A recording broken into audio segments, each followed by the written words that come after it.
Lord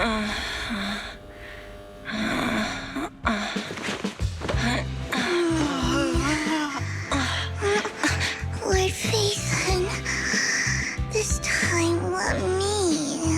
Vivian? Vivian?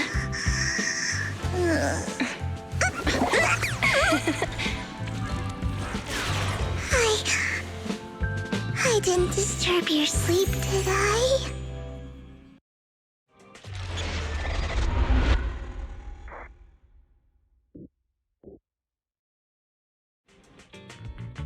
When I got here, the other Lord Phaethon said you were resting on the couch and just let me in. I meant to keep you company while you slept, but then I dozed off myself. I was going to sit here looking super cute, hands cupping my face. You know, like the #1 sleepy face I want to wake up to pose. I can't believe I ended up falling asleep myself. What sleepy face? What pose? That was a lot of words in one breath. Are you sure you got enough sleep, Vivian? No, Lord Phaethon. I was just worried that I had disturbed your rest. Just being able to see you sleeping peacefully is already the highlight of my day. No, my entire month. Though it is a bit late, but... Good morning, Lord Phaethon. That was so formal. Feels like you're about to drop some big news after a greeting like that. Mockingbird's death has stirred up quite the storm. I took some time to gather intel. It seems someone deliberately leaked the story that Hugo is an illegitimate child of the Ravenlock family, but I haven't found the source yet. Could it be Hugo's uncle, Hartman? Maybe he's trying to turn people against Hugo and Mockingbird by playing the illegitimate child card. I suspected that too. He could be using Hugo's background to make people believe Mockingbird is just another Top's pawn.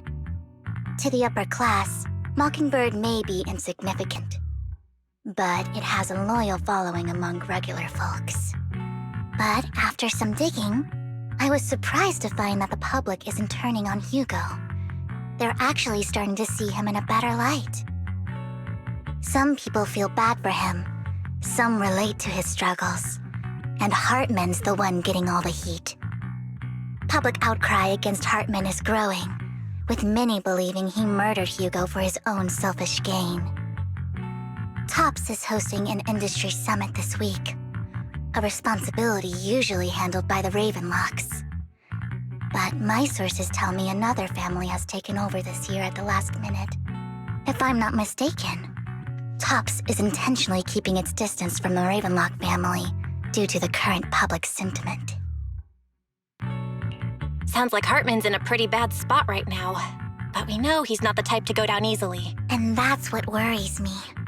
Hartman, in all likelihood, must have taken the sacrifice core.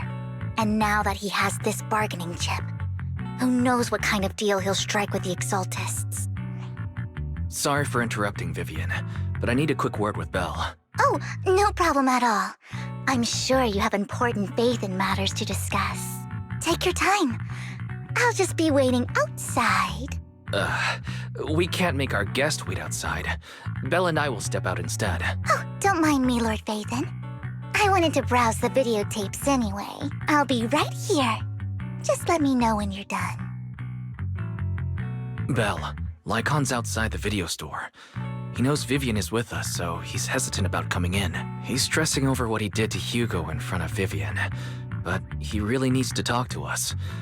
Maybe you should go speak with him first. I'll go talk to Lycaon. Honestly, neither he nor Vivian is at fault. As proxies, it's our job to be the bridge between them.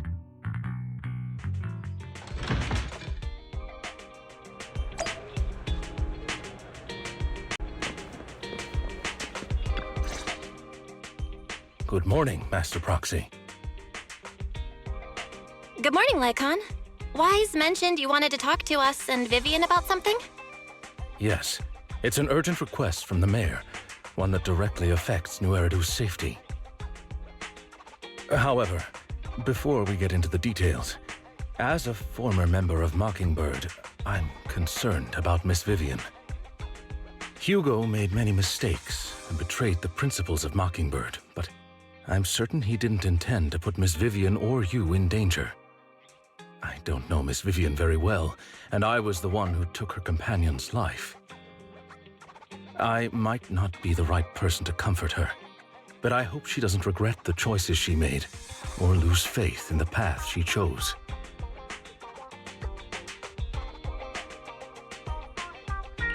Vivian's doing just fine. She's actually been gathering intel and has a clear understanding of where things are headed. She might be tougher than you think. If you're really concerned, why not just talk to her directly?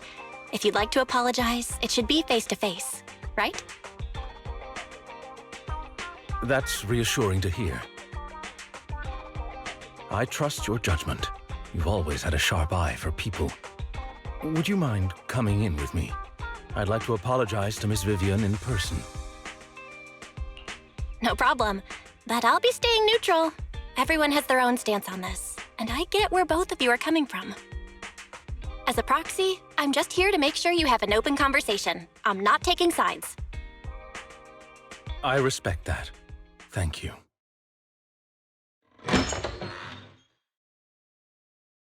Miss Vivian, I'm very sorry about Hugo. You don't have to explain anything. I'm also part of Mockingbird.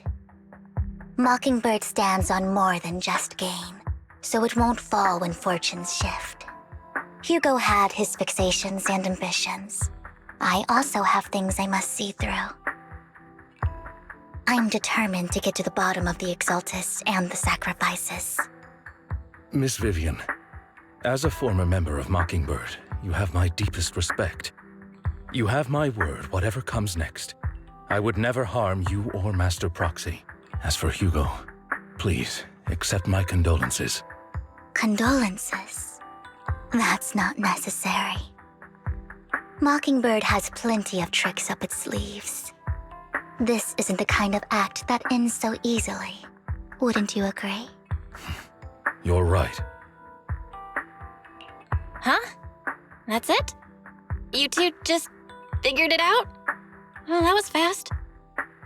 Master Proxy, I believe we all share the same goal. Uncover the truth of the Exaltists and the sacrifices. The Mayor has tasked me with inviting you to take on this mission, and hopes we can work together moving forward. If the Mayor wants to work with us, I trust he will demonstrate his sincerity in kind. Mockingbird will not serve as a pawn for the powerful. That will never change. Of course. While the Mayor cannot handle this personally, he will make sure we have all the intel and support we need. Miss Vivian, I know you have your own intelligence network, but for some high-profile shady dealings, perhaps the Mayor can provide you a different perspective. Please, take your time to discuss. If you're open to collaborating, I'll set up a call with the Mayor so he can speak with you both directly.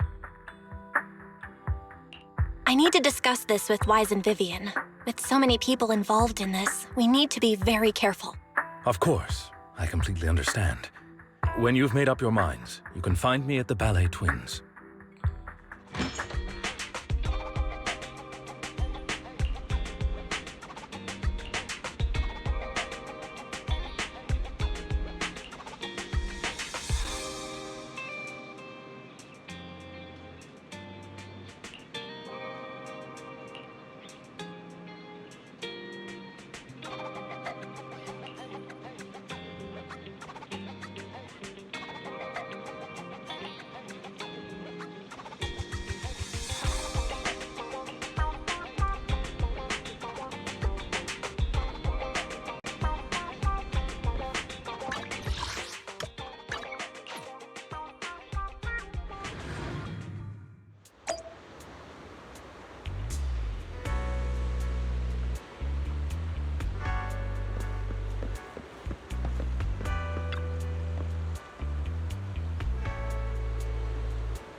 I'll connect the call to the Mayor now.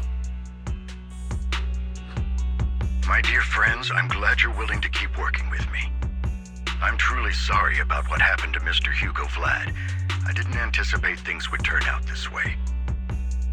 As mayor, I can't fully condone Mockingbird's actions, but personally, I had a lot of respect for Mr. Hugo Vlad. I looked further into Bringer's map. The sacrifices were created by an Exaltist named Landon, who was active in Janus Quarter. Mr. Landon passed away in an accident a few years ago. Before he died, he was researching sacrifices and was said to have created a batch of serum that could turn living people into sacrifices. The problem was, the serum wasn't stable, and after his death, the recipe was lost. No one knows what happened to the Exaltist in Janus Quarter back then. But it's clear that after the leader died, there haven't been major Exaltist activities in the area. Bringer's map marks the locations where the Exaltists' most successful attempts at creating sacrifices were. Since this person has already passed away and the Exaltists haven't been active around here for a while, then could it be that this is just Hartman acting on his own? Unfortunately, that's not the case. My sources confirmed that Hartman had been secretly in contact with someone, and they only meet inside the Hollow. Is it possible it's someone from TOPS? TOPS is a huge alliance of corporations. They wouldn't bother getting their hands dirty. Instead, they just sit back and reap the rewards. Everything Hartman is doing is to secure his place in TOPS and strengthen his power within the Ravenlock family. If my guess is correct, Hartman has gotten in touch with the remaining members of the Exaltists that used to follow Landon, helping them create new sacrifices. But what's in it for TOPS? There's no way the Exaltists would just hand over their secrets about sacrifices to Hartman, right? A sacrifice outbreak would throw the city into chaos. And that's when TOPS steps in, taking control of the situation on their terms. The public will see the mayor as incompetent, while TOPS comes off as the real protectors of the city. And when that happens, public trust will shift towards TOPS. And Mr. Mayor, you might find yourself in an unfavorable situation. Still sharp as ever, Miss Vivian. So, what exactly do we stand to gain from partnering with you? Please don't tell me you're doing this out of some noble concern for your citizens. I'm not some hero of justice. And I don't believe in lofty ideals or empty promises. We have a common enemy. While our ideologies may differ, we can work together on this. And as proof of good faith, I may not know exactly where Hartman is, but I can fan the flames over Mockingbird's death and escalate conflicts within the Ravenlock family. So it was you behind the rumors. No wonder I couldn't trace the source of the public outcry. I'm not the one who started the rumors. I just helped them spread faster after they leaked. And I pulled a few strings to make sure the story painted Mr. Hugo Vlad as a heroic figure who was unfairly persecuted. As I said before, I had a lot of respect for him, and I'd be happy to clear his name. Now let me lay out my terms for collaboration. After looking into it, I found that the dormant sacrifice you discovered wasn't the only one. There are more places where sacrifices might be lying dormant. Too many eyes are on me right now, so I can't send my own men to deal with it. I'd like to ask you to retrieve the sacrifices from those locations. I'll make sure to dispose of them once you do, so no one will be able to use them again. On top of that, I've asked a friend to help monitor your physical condition, and maybe even uncover more of your potential. Her research overlaps with your teacher's work. You don't need to worry about her capabilities. She's a Void Hunter rank special investigator. Really? A Void Hunter ranked special investigator is going to be assisting us? And she's involved in our teacher's research? That's right. She's heading to Janus Quarter for some business. I wanted to set up a formal meeting, but she declined. She prefers to assess things on her own and will reach out when the time is right. She'll let you know the details then. it looks like you both are on board with this commission and ready to help recover the sacrifices.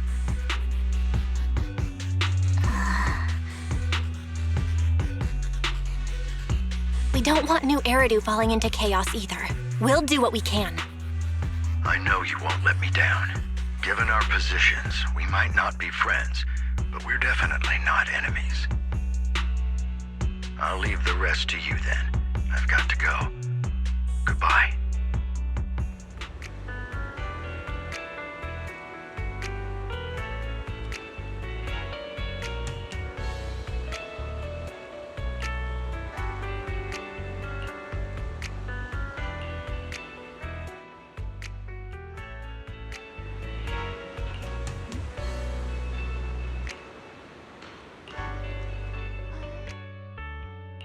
Eradicate all evil.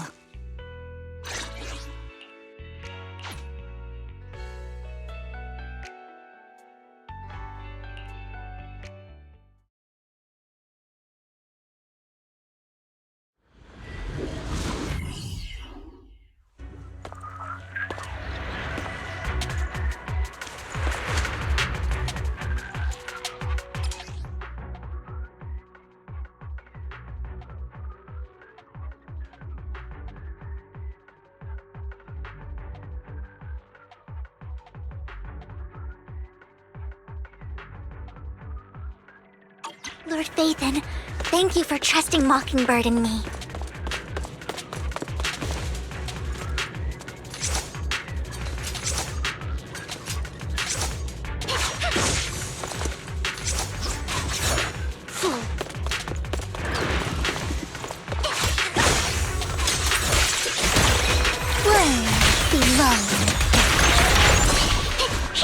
Don't touch it. Ambush.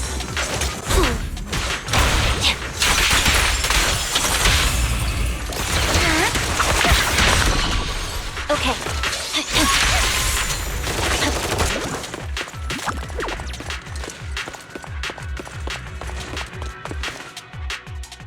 Has someone already taken the dormant sacrifice from here? Or did the Exaltist decide to relocate it? No. If these dormant sacrifices aren't handled carefully, they could awaken and turn against anyone nearby. She wouldn't risk moving them unless it was absolutely necessary. Did she realize the mayor was looking into this?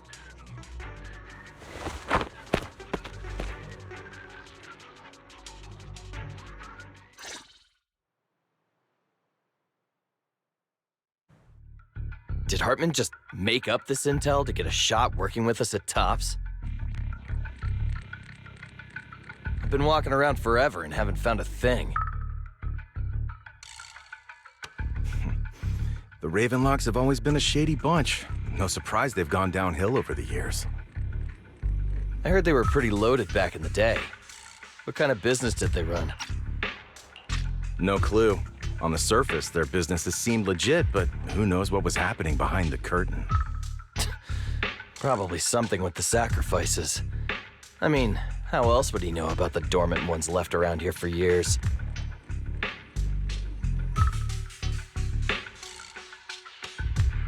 And he was so sure that even if those original sacrifices didn't work out, he had a backup plan. Backup plan? What could that be? Well, that's beyond me. I just happened to overhear something while I was next to Mr. Edmund one day. What's Tops planning to do with all these sacrifices, huh? For research? Do you think we'll ever have a normal life in the Hollows? Don't ask questions you shouldn't be asking. All right. There's nothing here anyway. Let's leave the Hollow and report back on what we found. And we'll make it just in time to clock out for the fieldwork shift. Let's get out of here first.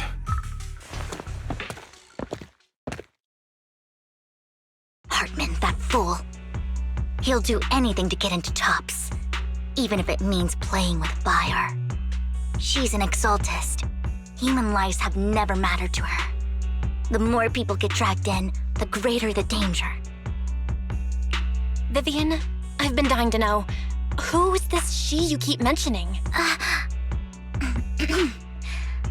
I apologize for losing my composure. please don't mind me. The she I'm referring to is with the Exaltists. Someone I have a history with. That's why the moment I heard about the sacrifices, I felt compelled to uncover the truth. I never meant to hide anything from you.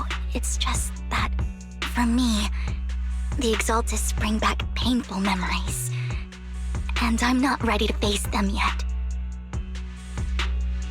So, Lord Phaethon, please give me a little more time. Sure, I won't pry anymore. Everyone's got a past, and you don't have to dig up old wounds if you don't want to. I can see the Vivian I know now is super brave and kind. I believe you've really put in the work. Lord Phaethon, if we weren't in such a hurry, I'd spend 3 whole hours singing your praises. I'll make note of this and make sure to get it done before bedtime. First things first, let's track down those dormant sacrifices. The Exaltists have probably realized someone's after them by now. I wish we knew what Hartman's backup plan is. I just can't shake the feeling that... Look around! Something bad is about to happen.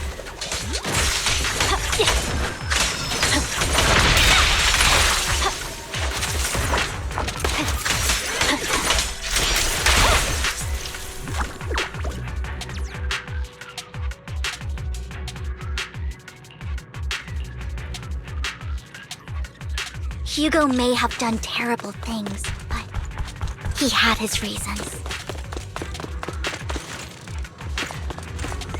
Mockingbird might be seen as the bad guys by a lot of people, but...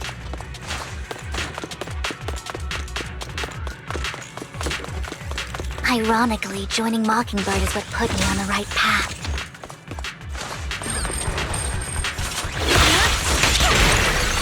When, for the first time, I'm needed for more than just my curse.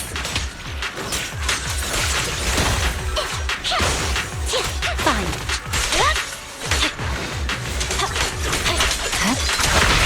Nothing here either.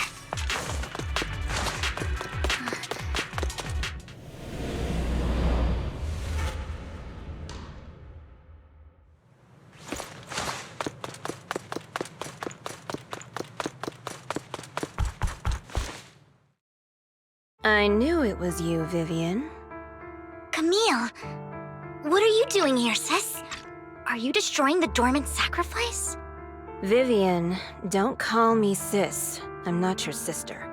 Are you trying to stop the Exaltists? I never left the Exaltists. You know what Landon did back then! Lord Landon did it for the Creator. His methods may have been extreme, but they were necessary. Back then, you walked away. You should do the same now. We didn't meet today. Take your friends and leave. What's wrong? Are you being forced into this? I can help you. Help me? Like how you helped her? Vivian, you're crying. You see me, don't you? No, You haven't changed a bit, Vivian. No need to hide your tears. I know exactly what's ahead for me. You've made your choice, and I've made mine. One last piece of advice. Stay out of this. She loathes you. I won't tell her we met today. Don't show yourself around us again. Camille!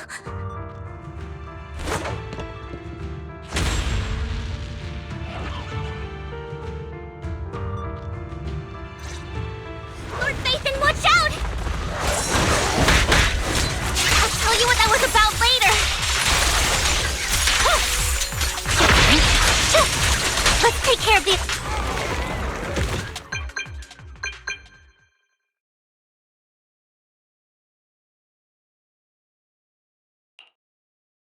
You two took longer than I expected. Did something happen? We searched the coordinates the mayor provided. Most of them were already empty. No dormant sacrifices. Camille, the Exaltists have been actively destroying the dormant sacrifices. The Exaltists? There's no reason for them to go after the sacrifices, right? Vivian is telling the truth. I saw it too.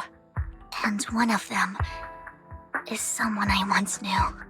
I thought she would leave the Exaltists after Landon's death, but she stayed. Do you have a history with the Exaltists, Vivian? When I was a child, I stayed with the Exaltists for a while. Back then, Landon was one of the most respected figures among the Exaltists in this region. A lot happened, and after Landon died, I left. I can't turn a blind eye to the sacrifices. I know all too well how many lives have been lost bringing them into existence. Ever since I learned a sacrifice had appeared in Janus Quarter, I haven't been able to stop worrying. I won't let history repeat itself. That's why I asked Hugo to investigate, starting with the sacrifice core. Vivian. Please stop. I'm not looking for comfort. I'm just recounting the story for you to understand the situation. We've got bigger things to focus on. But when I do need comforting, I'll come straight to you. I hope you'll make time for me, Lord Phaethon. Just so you know, I'm not the easiest to console. No worries. I'll totally have your back until you're feeling better. Okay, back to the matter at hand. That conversation between those two TOPS employees back in the Hollow is still bothering me. They said Hartman had a backup plan, and that got me thinking about some news that was quietly swept under the rug. Lately, there have been mining accidents in Ravenlock-controlled areas. Many workers have died. The families were paid off with huge settlements, way more than usual. No protests, no controversy, and the issue was buried. But considering the Ravenlock's financial position, why would they be so generous with payouts? That sounds sketchy. Are you saying they made up the accidents and the workers' deaths? Precisely. I don't think those workers died in mining accidents. I'm planning to reach out to some old friends, see if they've heard anything about this. Do you have time, Lord Phaethon? My contacts are just near 6th Street. Care to join me? I'm in. Let's go together.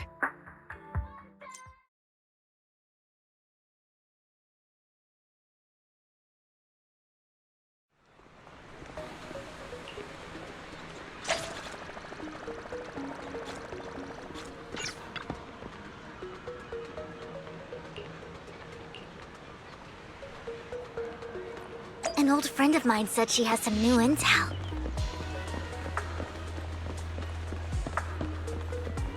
She's like a mentor to me. I learned a lot about data scraping on the internet thanks to her.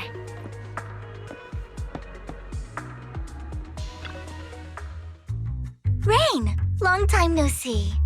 Yeah, it's been a while. Rain? You two knew each other? Yeah, Phaethon. Long time no see. Rain! You actually know that Lord Phaethon is Lord Phaethon? No, I mean, you actually know Belle is Lord Phaethon. I didn't know right away. One time, I needed a favor from Nicole. I only found out after meeting them. I mean, who would expect a legendary proxy to be running a video store for a living? Oh, by the way, your idol... Rain! Let's not bring up old stuff. Lord Phaethon wouldn't be interested in that. Why are you all tense? Right! Lord Phaethon lives on 6th Street too and might know your idol. Remember when you traced that post on Internet to 6th Street and actually went to check it out? And you came back all bummed, spouting nonsense. Like there was only a black cat at the location, and maybe your idol is actually a talking cat. Or something like that. I know that black cat. I'm always sneaking at snacks. Lord Phaethon, please, let's drop this topic. Come on, Vivian. It's been years and you still won't say who your idol is. If you'd just let me, I'd have tracked them down ages ago. I get it. You want to find the person who's important to you on your own. But you've tried so hard already. It's okay to lean on me a little, you know. I'm sure your idol won't hold it against you. I shouldn't have come to see you. Huh? What's wrong? Hey, Rain. Vivian said you might have some new intel. So let's get to the important stuff first. All right, let's get down to business. Here's something I'm pretty sure about. The Ravenlock family's claim that those missing workers died in an accident? Don't buy it. The last signal from those workers was near the Hollow. Then communication went dark. I think they were taken into the Hollow. And yesterday, I picked up that the Ravenlock family secretly hired some people to search the Hollow's perimeter. I caught a weird distress signal from someone and managed to track down the source. When I tried to reach out, the signal cut out completely. The last trace of the signal was near Lumina Square. Finding someone in real life isn't really my thing, so that's where you come in. Okay, we'll check things out. You just said this is something you're sure of. Do you have anything you are unsure about? I dug up some info online, and one thing stood out. A few days ago, there were some creepy sounds coming from an abandoned warehouse by the port. The place was locked up, so no one could see what was happening inside. Not sure if it's related to your search. If you don't find anything useful around here, it might be worth checking out. Well, that's all I have for you. Thank you, Rain. Don't get all emotional on me now. I'm just helping out a friend. This one's on the house. Consider it payback for the favor you did me last time. But if you still want to find your idol, hit me up. I've been curious for what... All right, don't worry about it. I'll manage it myself. Stop being so nosy, Rain. Nosy? Nah, just professionally curious. What kind of person is worth all this searching, huh? But honestly, whoever they are in real life, they've become a part of you. You've come a long way in this search, Vivian. I much prefer the person you are now. So if you find this person, don't chicken out. Go meet them. People will appreciate you for who you are. Rain. I might not care about the real world or what it'll be like, but I hope everyone I know can live a good life. I'm counting on you to save the world, guys. All right, I have other business to take care of, so I'll leave the rest to you.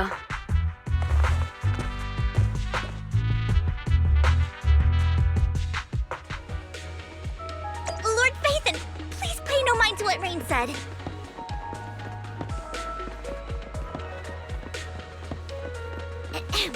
That big guy's up ahead. Let's hurry.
Don't take me back, please.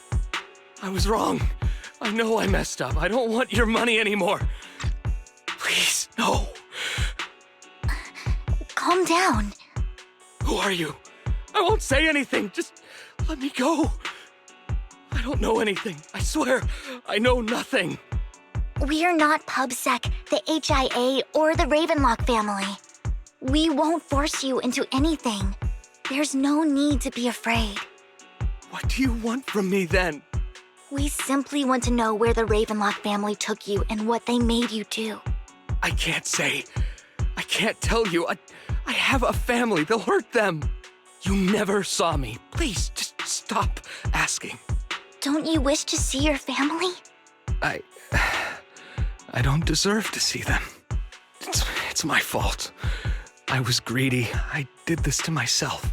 But your family must miss you dearly. I'm sure they won't blame you.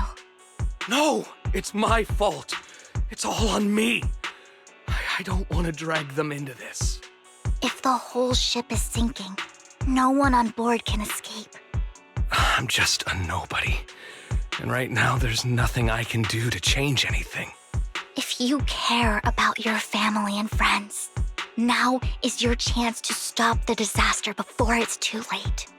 Even a butterfly flapping its wings can send a tsunami surging across the ocean. No one knows how this will turn out. But if you do nothing now, the only thing waiting for you at the end will be regret. We're not here to turn you in, and we won't force you to confront them. You'll be safe with us. I'll help you return to your family. But you must tell us precisely what happened. Hartman offered a huge amount of money, looking for workers to go into the hollow to guard something. The money was way too good. We all kind of figured something wasn't right. I thought it was just smuggling or guarding some kind of illegal ether resources, so I signed up. After we sent in our applications, Hartman's men took us into the hollow. The first place we went, there was a strange box. When we got there, they handed us some pills, saying they'd improve our aptitude for ether, for us to last longer in the hollow. But after I took them, everything went fuzzy. Something was definitely off about those pills. When I woke up, I saw my coworkers dead in front of me. And there was blood all over my hands. They said something about me being a good experiment, moved me somewhere else, and locked me up. They wanted to inject me with something. I got scared and didn't know what was gonna happen. But then a blonde guy found me, gave me a carrot, and let me go. So I escaped. I didn't want to kill anyone. It wasn't your fault that your coworkers died. You were just a tool in their hands. Do you remember the place they first took you? Do you know what was in that box? I only remember the first place was like a rooftop. I think it was on top of a tall building.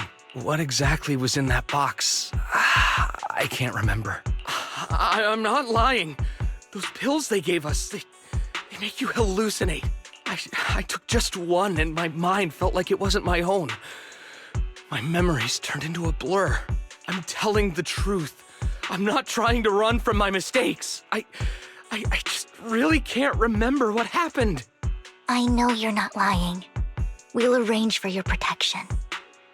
You can rest easy and recover, and your family won't be dragged into this. Once this is all over, you will be able to reunite with them.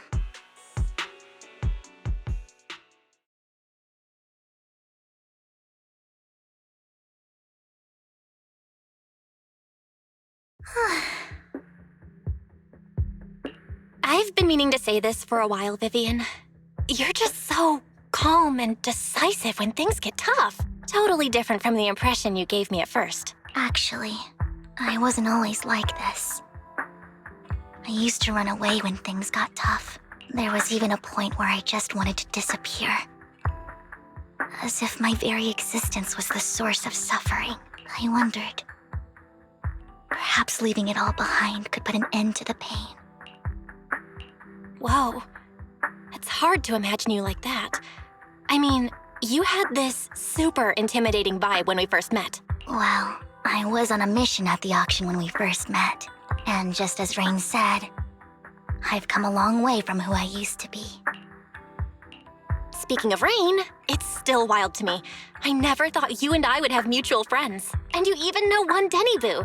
Can you believe we might have passed each other so many times without even realizing it? Enough about me. Tell me more about you, Lord Phaethon. Where have you been? And what have you experienced? Looking back, I feel like I've been through a lot lately. My brother and I even lost our Phaethon account.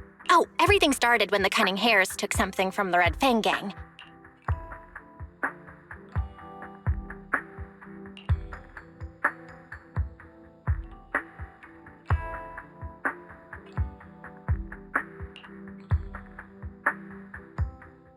I remember it should be around here. That store's been sitting in my favorites for ages.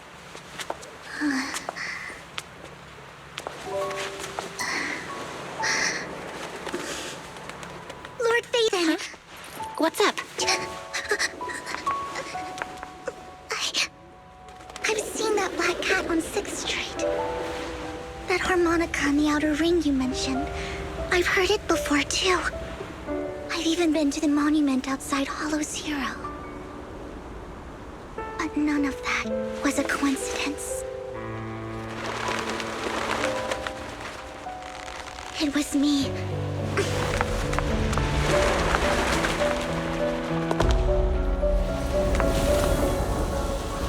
Following you, and now I've finally made it to your side.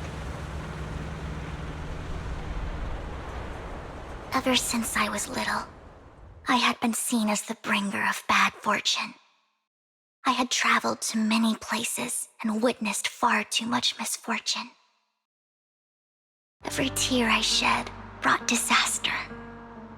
I've heard too many curses to count.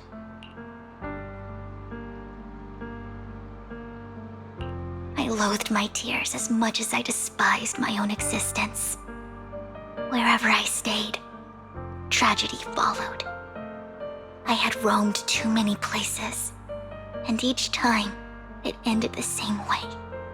I didn't know where I could go anymore. One night, I stumbled upon a post discussing me. Whether they knew me or not, everyone seemed convinced that I was the source of the curse. Some mocked me with cruel intent. Some wished I would vanish, and others speculated maliciously. It really seemed that my very existence was a disaster. In that moment, as darkness enveloped the city, I saw lights flickering to life all around New Eridu. So many lights, and not knowing where to go, I thought, if only I could disappear into those lights. I made up my mind, and right then, my phone rang. I decided to take one last look. I wanted to know who left me my final message from this world. It was you, Lord Phaethon. Wait, really? Me? Yes. And I checked with the other Lord Phaethon. You were the one using the account at that time, but I know you probably don't remember it. After all, it was just an ordinary day, with an ordinary post and meaningless comments online. But for me, it was the night I finally realized where I could go. I wanted to walk the paths you had walked, see the sights you had seen. And then, one day, share it all with you, face to face. What did I even say in that comment? I can't remember off the top of my head. Well, you'll have to figure it out for yourself. I'm not telling you. Huh? No! So, Lord Phaethon, thank you. Not only for that comment you made that day, which was a silver lining for me, but also for giving me the courage to become who I am today. The Vivian standing right in front of you now, Lord Phaethon. I truly like who I've become.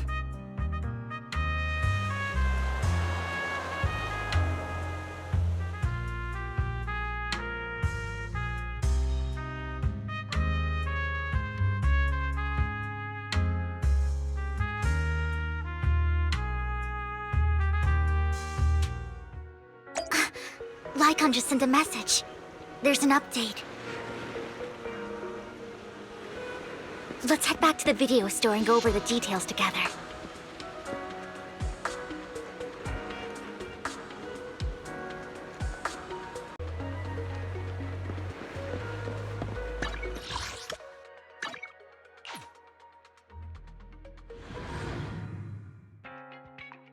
Belle, you're back. Lycaon told me he wanted to meet up with us online to discuss things when he returned. I'll call him now. Master Proxy, Miss Vivian. The gentleman Rena brought back has stabilized and calmed down now. Based on his account, we've identified where Hartman is hiding the core. He also mentioned that Hartman plans to trade the core with a group of people. We suspect that this group consists of members from the Exaltists. I knew it. Now that we have the location, it would be splendid if we could seize the sacrifice core before they do. Precisely. We hope you can head to the location as soon as possible to secure the sacrifice core. We've got this. I have other matters to attend to, so I'll leave the retrieval of the sacrifice core in your capable hands. The mayor's friend that he mentioned before will also be assisting you this time. The target coordinates have been shared with her, and she'll meet you there. Please ensure your safety, and I wish you all the best.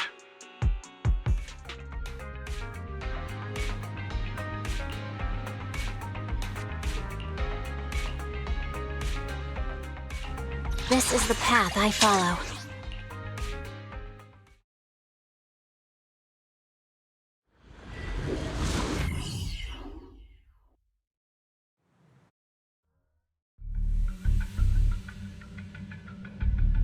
Where's the sacrifice core? Camille, you really think I'd stroll around with something this important? Plus, even though the Ravenlocks and the Exaltist have been working together for ages, I've hardly even met Lady Dina. I'm the one offering the sacrifice core here. I'm curious what Lady Dina's got lined up for me in return? I'm just here to verify that the core you mentioned is real. Once that's sorted, Lady Dina will give you a proper response. Our partnership isn't just talk. We need to be sure you have what we need before moving forward. Sure thing.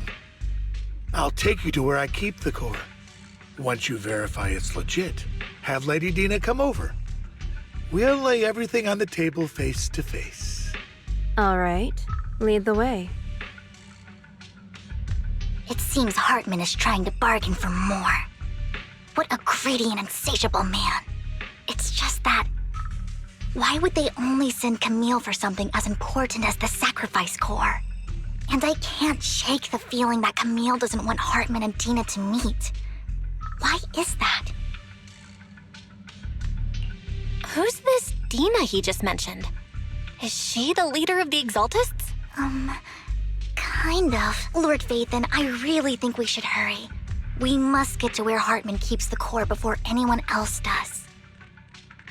I've got a shortcut planned, but there are gonna be Ethereals along the way. I'll let you handle them, Vivian. Don't worry, Lord Phaethon. You are in capable hands. I'll ensure your safety. Ethereals! Stay away from Lord Phaethon!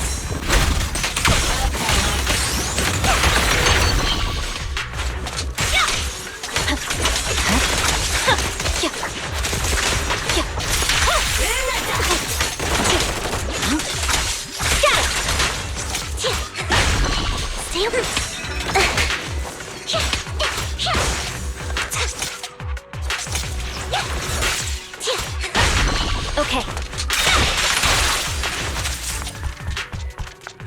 Looks like Hartman's trying to negotiate for more leverage.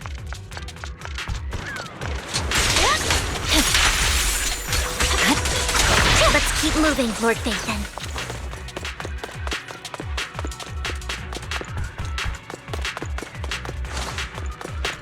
Leave the enemies to me, Lord Phaethon.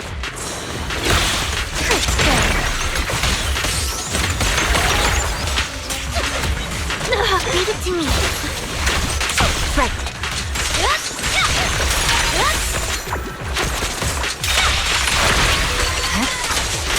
They're still over there. Looks like they're arguing. No matter who has the sacrifice core, Hartman or the Exaltists, it would be really dangerous. Hand over what's in the box. Or we do this the hard way. You sure talk big, little girl. Let's see if you can get past me first.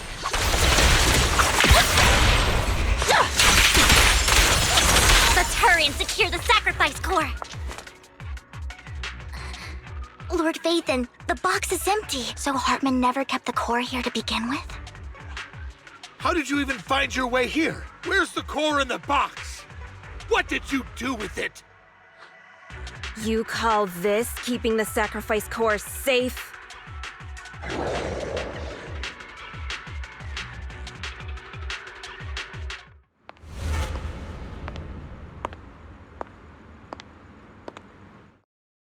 Vivian, it's been ages. Dina! Oh my, you actually remember me. So sweet. Look at you, thriving. I thought you'd totally forgotten about our past. So, tell me, do you ever dream about the people you've killed? Are they crying in your head all night? Back then, I had no idea. You had no idea? While you were soaking up all that love from your daddy and everyone else, you had no idea what was going on? I wasn't... Lady Dina, Miss Vivian didn't actually... Camille, when did I say you could meet up with Hartman today? I just wanted to make sure the sacrifice core is legit. I was worried Hartman might try to pull a fast one on us. Really? So loyal. I thought you'd be more like the old days. Just a few words from Vivian and you'd be plotting my demise. Just like what you did with Father. I won't, Lady Dina. Don't even think about betraying me, Camille. You owe me for what went down back then. However, I do understand your worries. This core, it's fake. No way! I got this straight from Hugo. It can't be fake. How can you just claim it's fake without any proof? Ugh, seriously?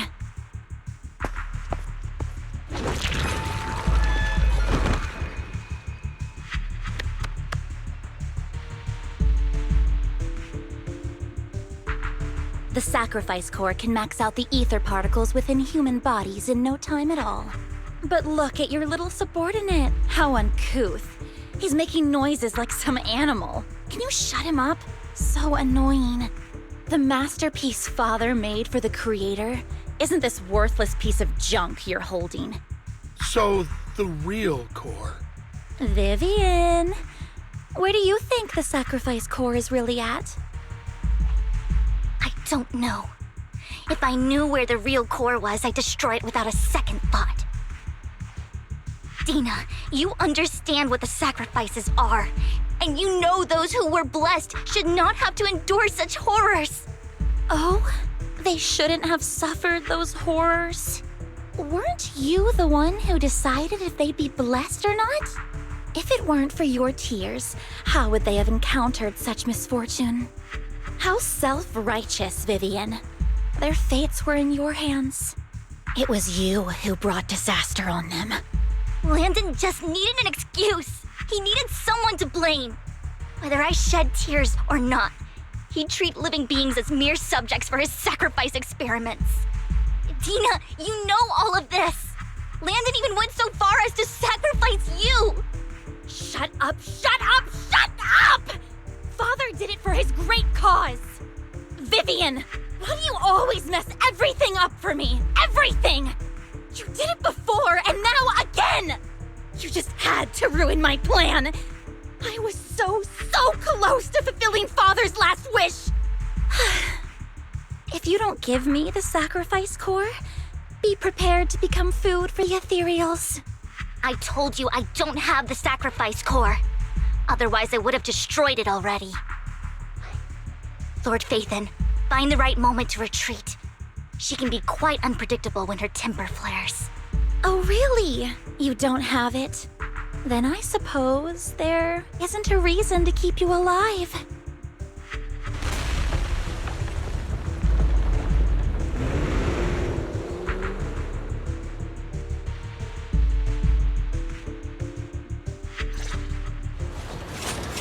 Allow me? Some more Ethereals are coming. Okay.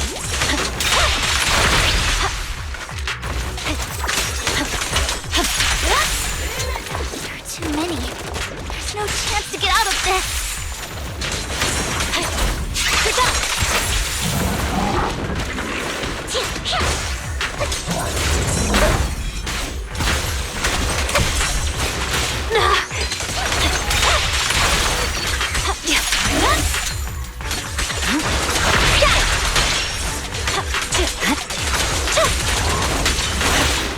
Just this once. Find cover. Stay away from Lord Phaethon! There are so many.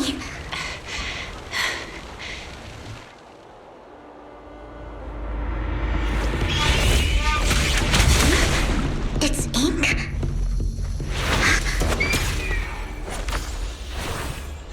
Shun Palace, good fortune, closed gate, safety. What? An evil miasma gathers here. Another place of conflict. If you wish to avoid disaster, then head southeast.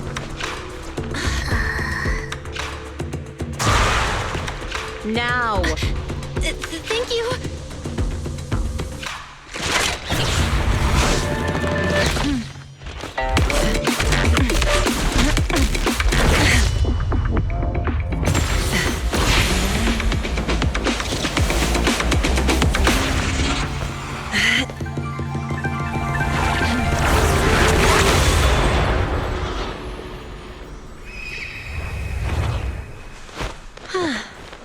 Finally, peace and quiet. You must be Belle, right? Mayflower mentioned a special partner might need my help. Can I ask, who are you? I'm the 13th generation master of Yunque Summit. You can call me Yishwan.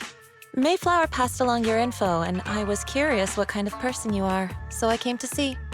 At first, I thought it might be a hassle, but your energy feels really calming. Quite nice, actually. Oh, so you're the investigator the mayor talked about. Yes. He also asked me to be your temporary teacher and offer you a bit of guidance. Guidance? What exactly does that mean? Unfortunately, this isn't the right time or place to talk. I have some investigation work to catch up on, and it seems you've got quite a lot on your hands, so let's part ways for now. I'll find a good time to visit you soon.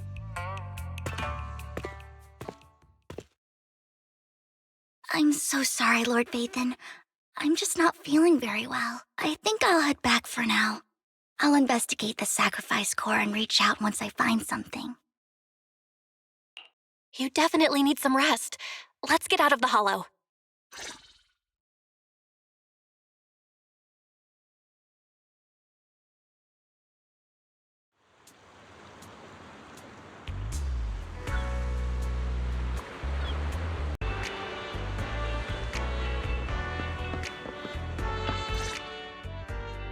Lord Phaethon, are you going to rest now?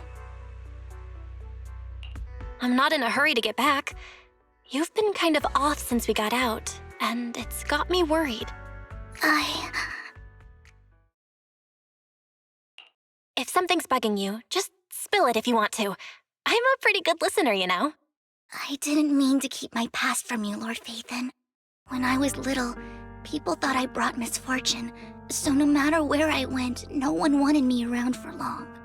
Then, one day, Landon adopted me and brought me to the Exaltists.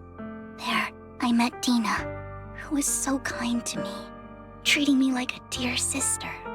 She told me her father, Landon, was a great man who'd one day make everyone stop fearing the Hollows, so all life could live freely inside and outside of them. Dina helped Landon pick people for the blessing, and everyone in the Exaltists respected her greatly. Those who received the blessing would have a better ether aptitude, allowing them to enter the Hollow freely without fear of sudden disaster. Back then, Dina would chat with me every day, always about the Exaltists and her father. But things between us shifted when Landon asked me to step in for Dina. Landon told me I didn't only bring misfortune, and that if I listened to him, I could actually help people. After that, he'd take me to meet people, and if I shed tears, he'd give them a blessing medicine. Those who got the blessing could dodge calamities. At first, I was ecstatic, thinking I could help others. I shared my joy with Dina, but that was when she started to pull away from me.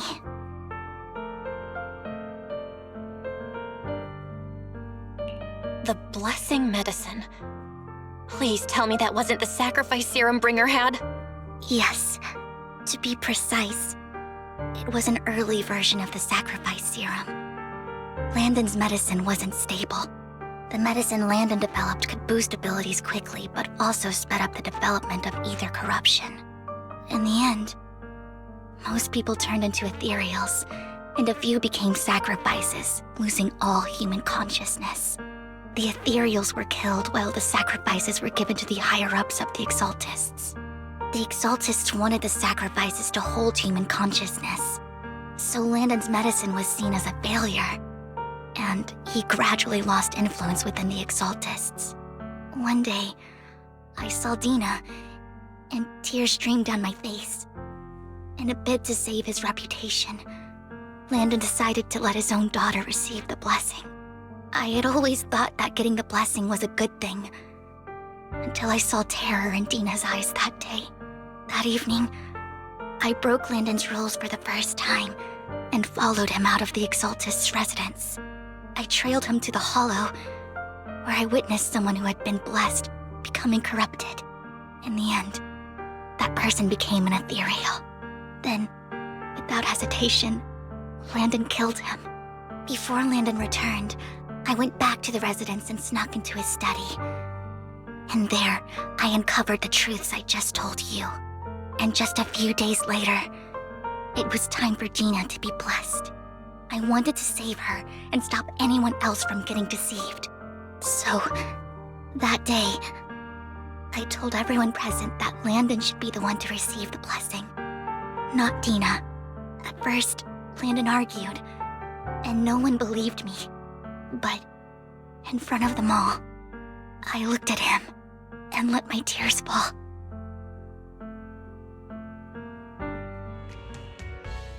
Lord Landon, please accept the blessing. Vivian, you... Why won't you accept the blessing? Were you lying to us? Ungrateful fools! You have no use anymore! Liar! Run! Run! Dina! Dina, wake up! We have to go!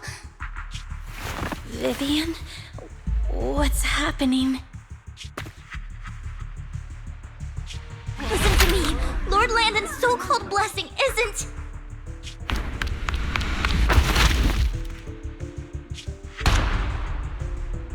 Father!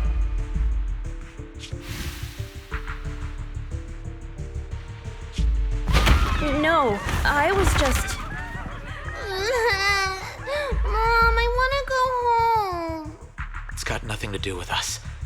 This is just what happens when you don't accept the blessing. Vivian, was this you? Dina, I just didn't want you to accept the blessing. Everyone who does ends up...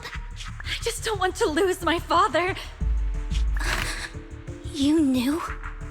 If you knew what he's done, He's my father. He's all I have. Stop being self-righteous, Vivian. You only ever bring misfortune.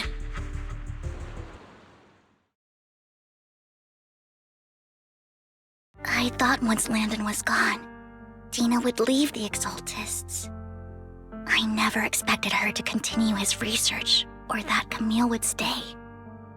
Camille lost her entire family in a hollow disaster, so she's always supported the Exaltists. She's not a bad person. She's just someone searching for hope. She joined the Exaltists very early on, and even watched Dina grow up. That day, she was just so desperate to save Dina that she... All these years, she's been following Dina, taking care of everything out of guilt, I think. But I didn't just fail to save Dina. I trapped her. I see misfortune approaching, but I can never change its course or avoid the bad ending. Maybe I really am a bringer of misfortune. No way. You're not the one bringing bad luck. Whatever went down with the Exaltists, Landon used you. As for Dina and Camille, they know the truth, and they just made their choices. The hollows and the disasters they caused took more than just their loved ones. But not all survivors cling to obsession and hatred like they do. Lord Phaethon. You need to believe in yourself. You're currently resolving the sacrifice crisis with your own effort. I remember you saying you really like yourself now. So what's changed? Yes, that'll always be true. Thank you for listening to my story today. Years have gone by, but I've never had the courage to face all this. Maybe Dina and I were meant to meet today, so I could finally spill it all out. It lightens my heart a little. Lord Phaethon, you truly are a wonderful listener.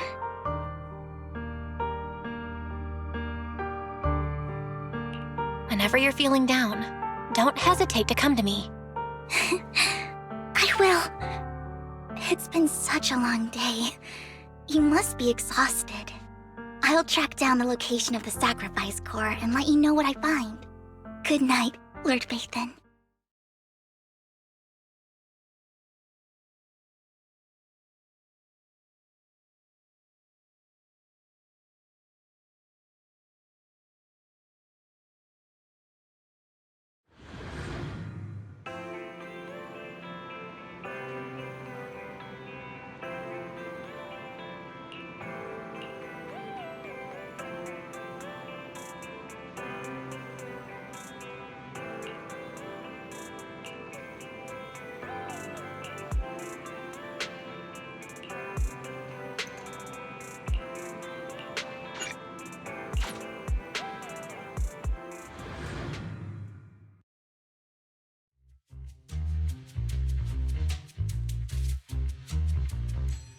Shawl, I didn't expect you to be working here.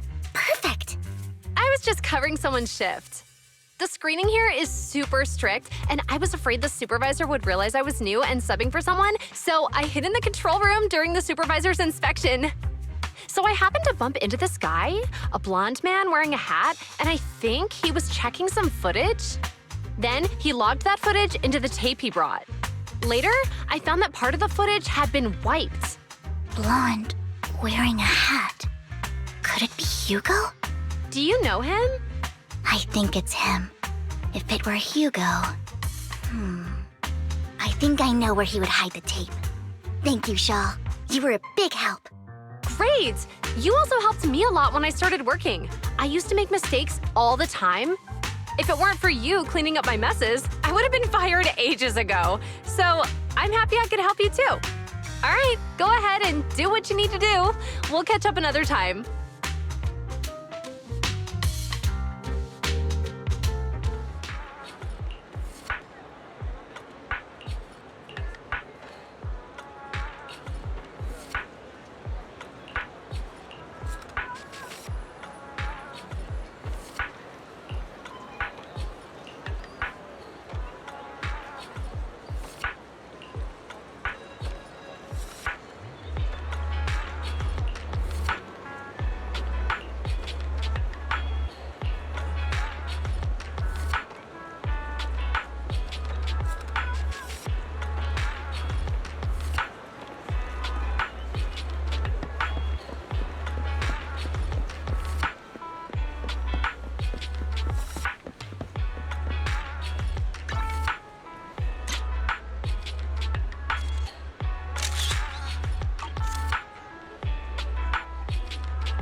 If I'm not mistaken, you and Vivian share the same goal. Silence is no good for negotiation. I just don't want Dina to reach a point of no return. Hasn't she already reached that point with what she's doing? The formula for the Landon serum was lost, but a batch survived, and Dina was able to develop a substance that can be used for mind control. She's trying to combine the two to make sacrifices that would obey human commands. If the Dormant sacrifice and the remaining Landon serum are destroyed, we can put an end to this. Dina's concoction can't create sacrifices on its own. And the sacrifice core? That belongs to the Creator, not her.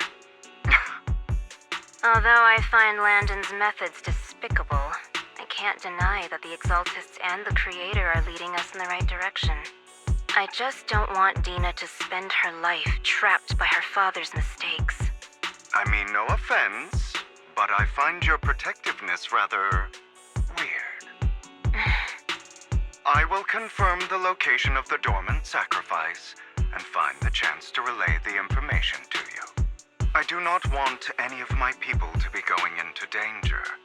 As for the sacrifice core, I can only guarantee that it will not fall into her hands. As for how things will ultimately play out, the Creator will guide me.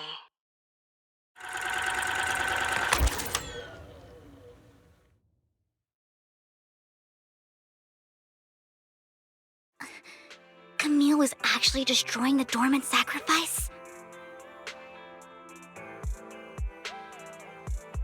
Now Camille's actions make sense. But why did Hugo never tell us? Hugo... he... Belle, Lycaon said there's something urgent he needs to discuss with us right now. All right, let's patch him in. Master Proxy, I apologize for disturbing you. We have just learned that the Ravenlock family will host a banquet tonight. This banquet is rather special, as they're allowing members of their family to invite business partners to attend. With Hartman at the center of controversy, there are many members of the family who are eager to use this opportunity to replace him. The mayor has been spreading rumors of a young tycoon who inherited a sizable fortune and is looking to partner with a person from an old and influential family. This information has lured a young man named Burton from the Ravenlock family. So, you want me to pose as this tycoon and use Burton to infiltrate the banquet? Correct. And Hartman's study is also located within the venue. I see. Hartman's study might hold valuable information. So, what should I do? You can attend as her +1. +1? Lord Phaethon, please go with me! Master Proxy, it seems Miss Vivian requires your presence, so... Yes, just your presence will help me immensely! All right, then let's go together. I'll send you the time and place for the meeting with Burton. If you encounter any danger, please evacuate immediately or contact me for backup. I hope everything goes well for you tonight.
Miss Banshee, I believe I've shown you my sincerity. Now how about you?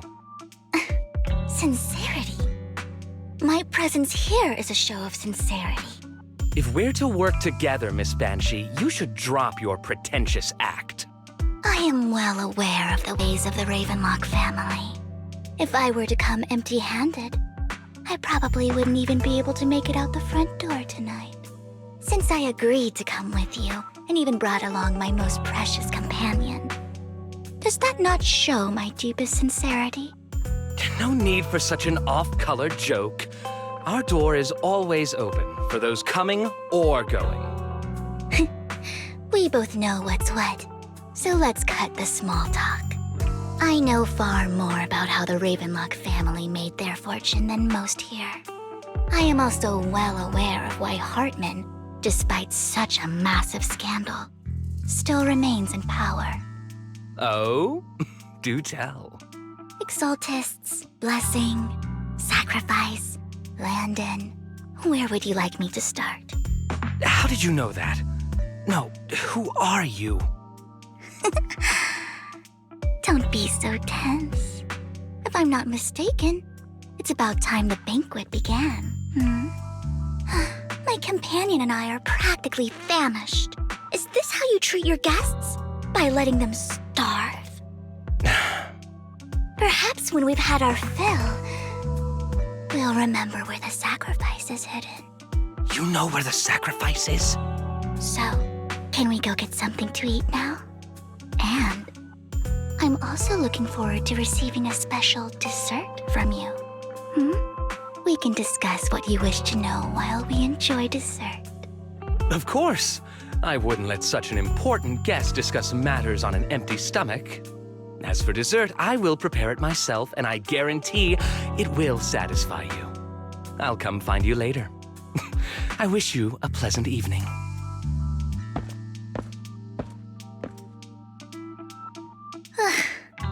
These kinds of people are exhausting to deal with. I really don't know how Hugo used to put up with it. What did you mean by dessert just now? I couldn't really follow. Hugo taught me that bringing up dessert in such situations is a way of telling the other party they need to offer more. Fortunately, that old fox Hartman is terrified of losing power. He's definitely keeping the destruction of the sacrifice and the fact that the sacrifice core is fake hidden from the other family members. Otherwise, Burden wouldn't have been so willing to raise his offer. Lord Phaethon, let's find Hartman's study when the banquet is at its busiest. All right, I've already taken note of the surrounding terrain. Once more people arrive, we'll enter the garden through the door in the corner of the banquet hall. Wherever you go, I'll follow, Lord Phaethon.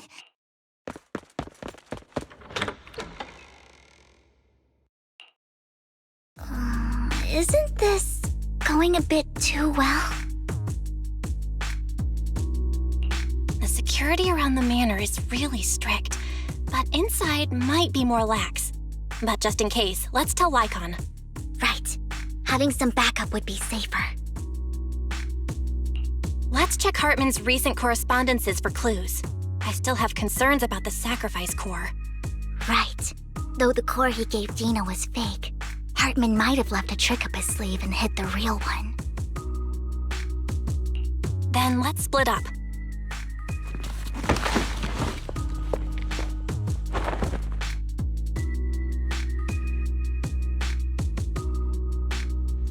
Esteemed guests, is the catering at the Ravenlock family banquet not to your satisfaction?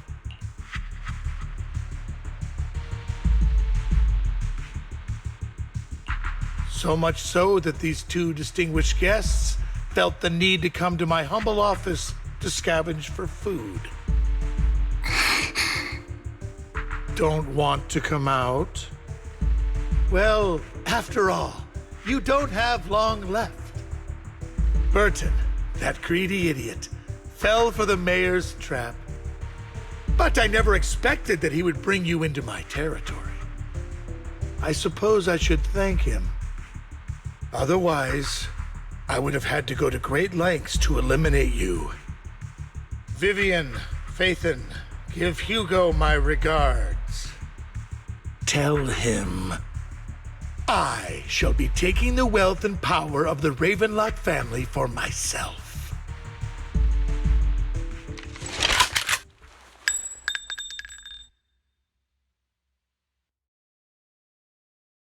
The bullet. How? Dear Uncle, why must we be so distant with one another? You can just tell me what you want to say directly. Hugo! Impossible! You're... Uncle, you must know a Ravenlock will never stop until they get what they want. Did you really think I would be defeated so soon, when I have yet to trample you into the dirt? You filthy bastard! You only know how to resort to these petty tricks! Petty tricks?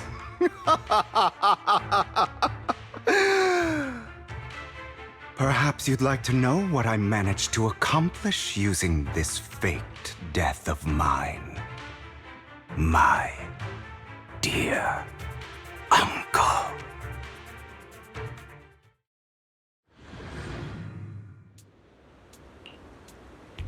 Faking my own death. Hope it's all worth the theatrics in the end. It was just to keep Hartman off my back, but maybe I went a little overboard. The manager must be pretty shaken up. I should apologize at some point.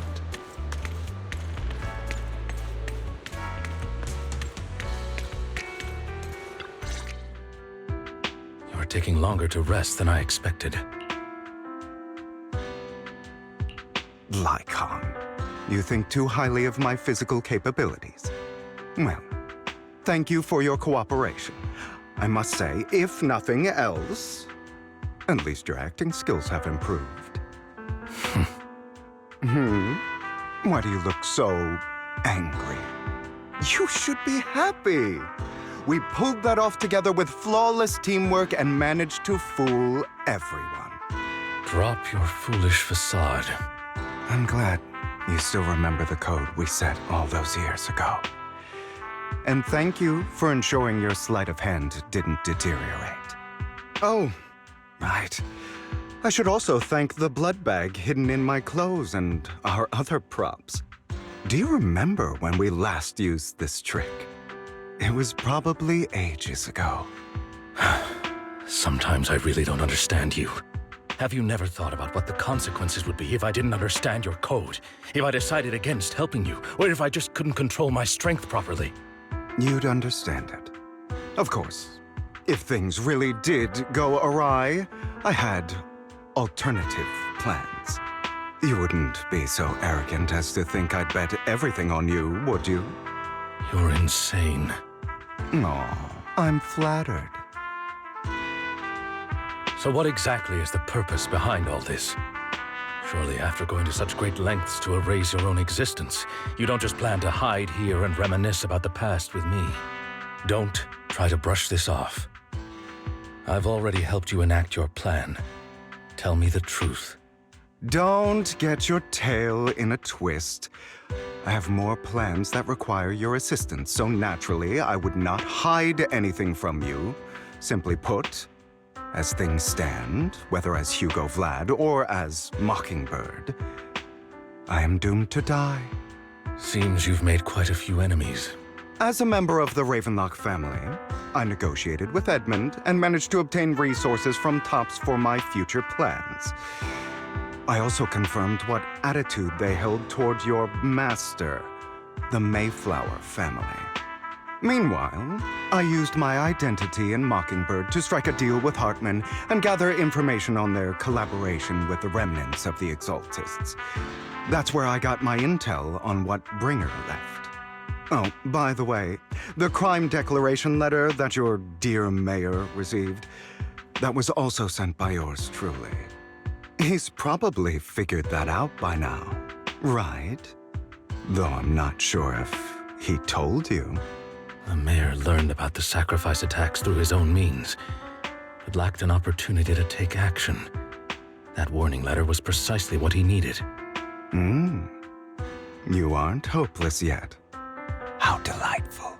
In short, I'm more well-informed than your lot because I get around, dealing with all these different important figures.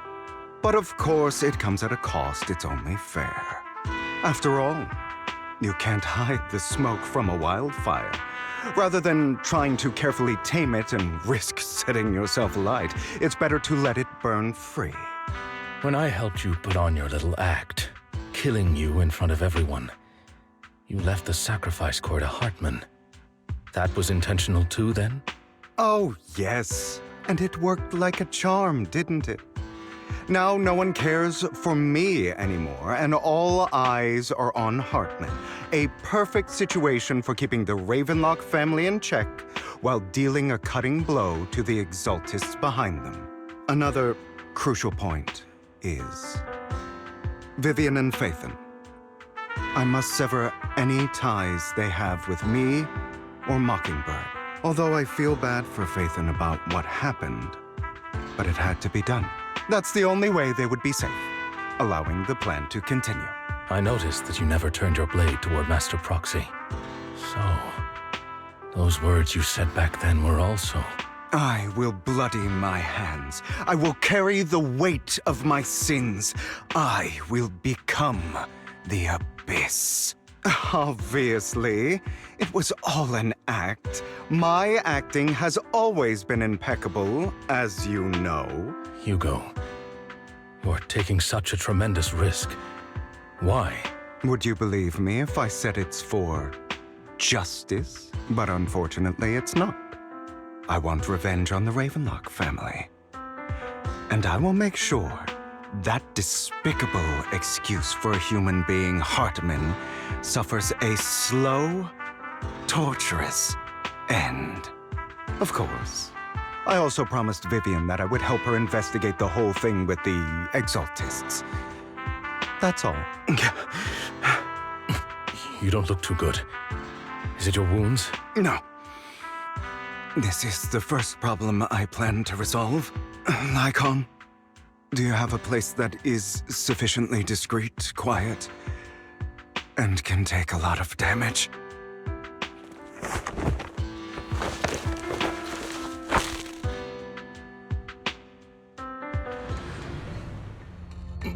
What exactly are you doing? Don't look at me like that. If I didn't have to do this, I wouldn't. Hartman recently obtained a bizarre substance, most likely from those crazy Exaltists. After use, it allows control of the victim's mind. To some extent. You were dosed with it? To be more precise, Lycaon, I deliberately allowed Hartman to put this drug in my cup to facilitate our previous collaboration.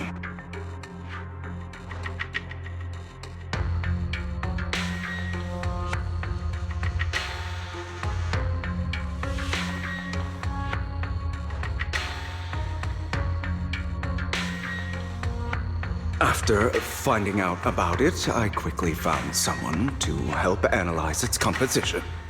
The good news is he gave me a very low dosage, perhaps because he was afraid I might notice. There's a different medication that can delay its onset, preventing me from actually being under his control. I simply need to put on a show in front of my dear uncle.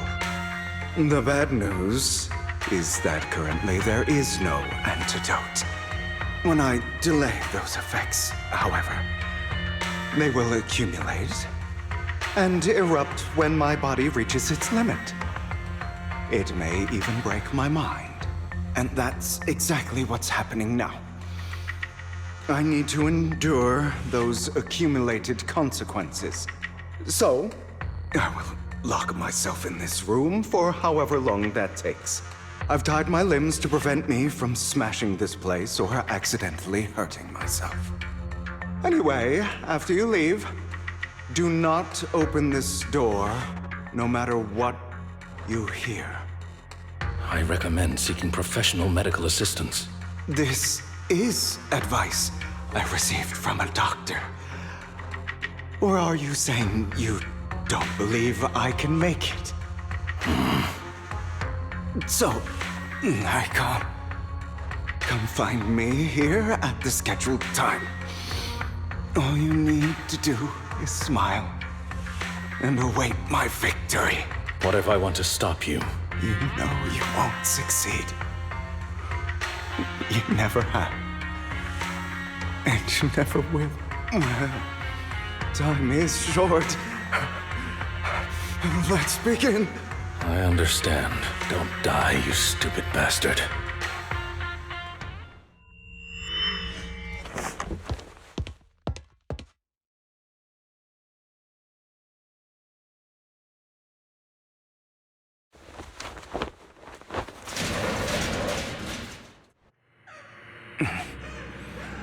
Is this because the side effects haven't worn off yet?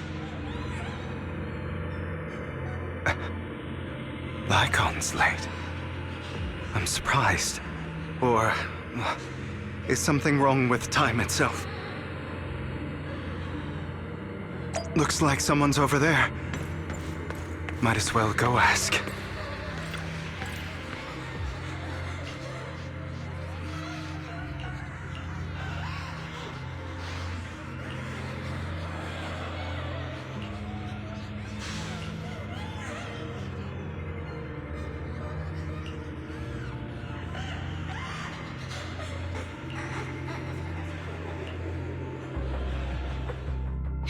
All your fault.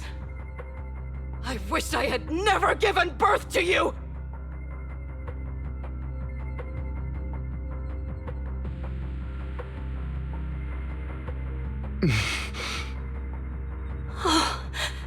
Everything will get better if you just die, right? If you die, he'll come back. We'll have another, more perfect child. One who will inherit the Ravenlock family bloodline. Then I'll be able to escape this pain. So, Hugo, for the sake of Mommy's happiness, just die, okay?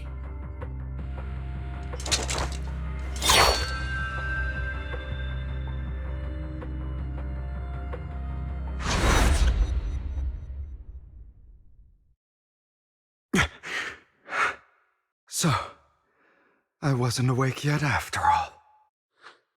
That's because you don't want to wake up again. Who are you? I am you. Hidden deep within your heart. Your most true self. You want to kill her, don't you? Your so-called mother. Every time she beat you without reason, when she tried to gouge out your eyes, when she sold you into that hell, laughing all the while. Why not admit your hatred? As you are, you can hunt her down and make her pay for the living hell of a childhood she made you suffer. Yes, I hate her. I hate her because she was foolish and shallow, greedy and stupid. I hate her because she doesn't deserve to be a mother. She did everything she could to try and get into the Ravenlock family, believing she could live a life of luxury without having to do anything and never realizing she was a pawn, discarded from the very beginning. So she chose to blame me. Blame me for my heterochromia. Blame me for my very existence. But I won't kill her, because I know it won't change anything. She was incapable of loving me, just as she is incapable of loving herself. Have you been brainwashed by that dog? Keeping up the act of being some magnanimous and forgiving fool? Don't compare us. I've simply come to understand love or hate. I make my own choices. and they have nothing to do with anyone else. She sold you to the Ravenlock family for a huge sum of money. She used that money to start a new life without you. While she was indulging herself, you were going through hell in the Ravenlock Manor. Does it not torment you? Do you not feel the hatred? Do you not want to demand answers? Kill her. Only by killing her can you be truly free. For a long time, I thought the same way. But now, well, I want to make a different choice. Stop lying to yourself. You never had a choice. This weak-minded thinking will only lead you to failure. Like before, you'll be nothing but a worm, trampled into the dirt by those so-called elites. Do you still not get it? This is how the world is, and always has been. Hesitate and you'll be the victim. If you don't grab your knife first, you'll end up being on the other end of the blade. If you want to change anything, you must first become the one who makes the rules, just like that woman.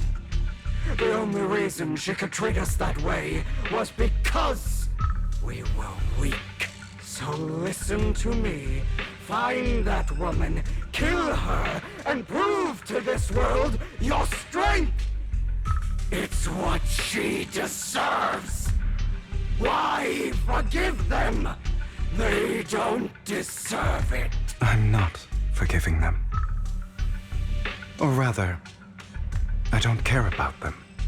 They don't even matter, at least not yet. You know, perhaps the person I hate the most, the one I truly cannot forgive, has never been someone else, but rather my weak, powerless past self who could do nothing but hide inside a closet and cry.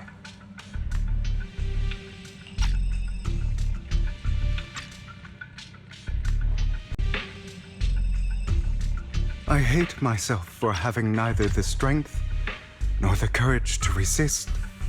I hate myself for begging for so-called familial love, even after being treated so terribly. I hate that despite the pain of my wounds, I still hope to receive the carrot and not the stick. And that me is you, correct? So, I forgive you. I forgive myself. You'll regret this, fool. Your pretty words mean nothing. You will ultimately return here to me.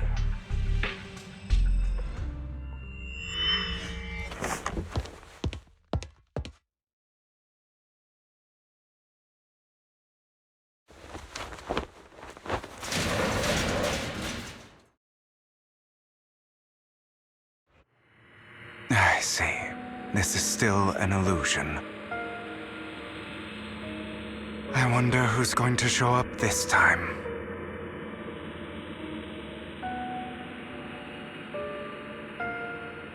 Brother! Hugo, let's play hide and seek!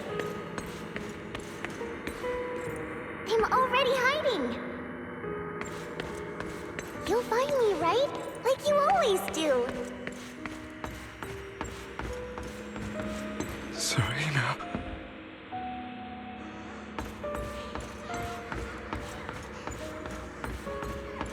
You're looking in the wrong place. I found an even better hiding spot this time. Harder to find than any place you showed me.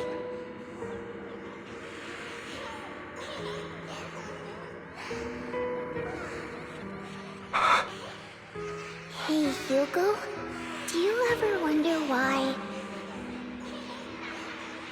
I had to die? It was because of me. That's right. It was because of you. It's all your fault. If only you didn't exist, I wouldn't have had to suffer.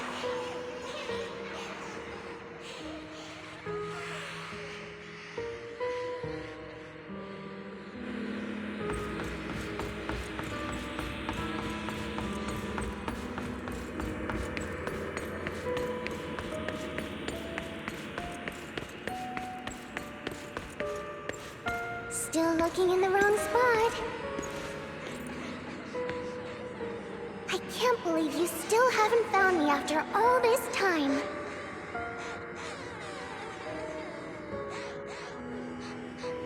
Have you forgotten about me?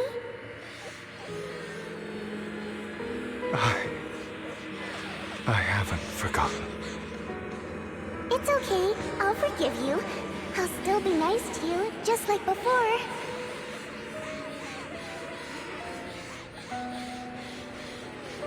I was the only one who was ever nice to you, wasn't I? Yes. Then tell me, why do good people always suffer? Why is kindness always punished instead? Tell me, Hugo, why?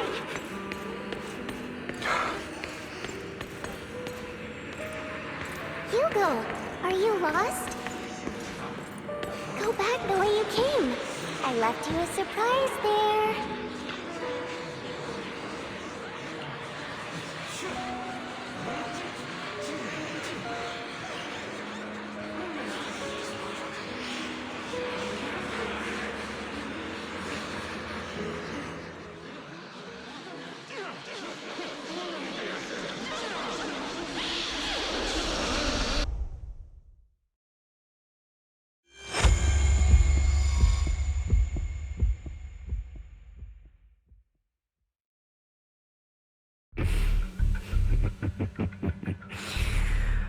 I told you that you would eventually return. We meet again, my friend. I told you, I am you. The side of you that you've always tried to deny existed. Of course. I know. This time it's about Serena. Right? Yes. Your half-sister. And the only child in the Ravenlock family who was kind to you. Unfortunately. It was her kindness that led to her untimely death. It was my fault. I don't like the way you blame yourself. Because that means I'm to blame as well. And I don't think I did anything wrong. Your mother sold you to the Ravenlocks. And your father, he saw your talent and wanted to use you to push the other children into competing with each other. My brothers and sisters wanted to get rid of me from the moment they first saw me.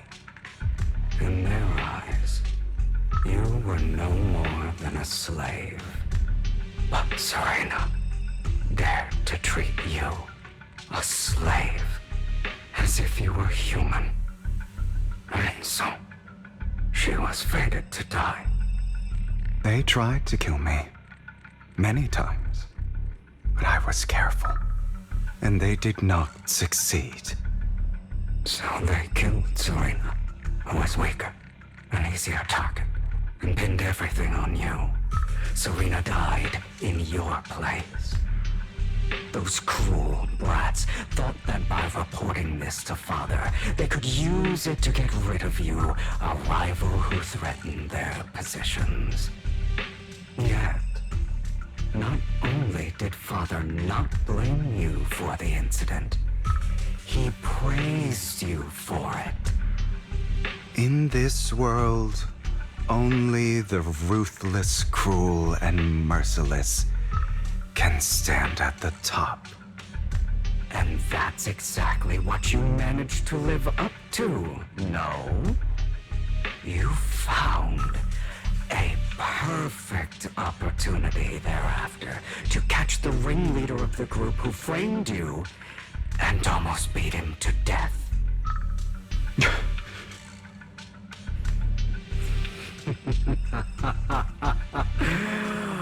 Oh, you should have seen the expression on your face back then. Oh, crazed and manic with utmost delight. I don't remember that.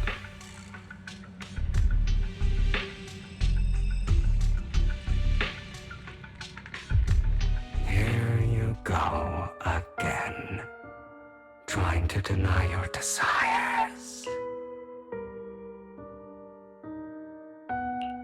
Deep down inside, you've always wondered, asking yourself why these evil people never got the punishment they deserved.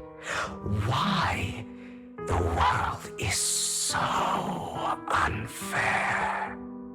Don't you want to rip them to shreds? Just like that day when you beat that boy's face into the dirt until he was barely recognizable. His disgusting blood staining your fists. Recall your exhilaration, your cathartic release of rage, that outpour of hatred. That victory belongs to you. You deserve it. Those brothers and sisters of mine are all dead. I cannot take revenge against the long deceased. They died by Hartman's hand, dying in the power struggle to become the Ravenlock family's heir, rather than by our scythe. Boring. Boring? I find it hilariously ironic. Children who would murder their own kin for scraps of power dead at the hand of their uncle who followed their example. Is that not karma? Power struggles pitting kin against each other, betrayal, suspicion, and hatred between people of the same blood. It's like a curse written into the Ravenlock family's genes. Laughably stupid. Don't forget, my dear, that the same blood flows through your veins.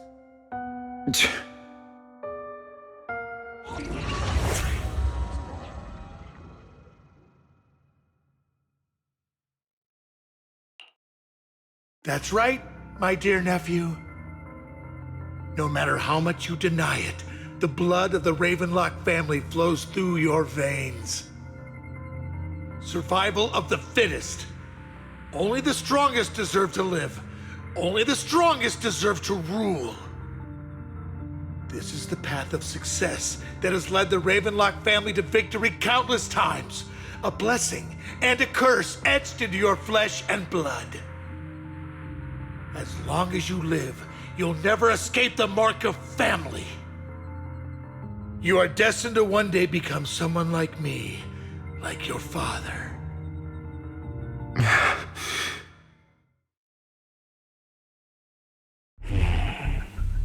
Is that fear I sense? I can see you trembling. Why does the Ravenlock bloodline terrify you so? I won't become like my father. Never. You won't become a failure like him. So relax. Our power eclipses him, and so does our ambition. So, do not deny your own desires. Do not resist your own ambition.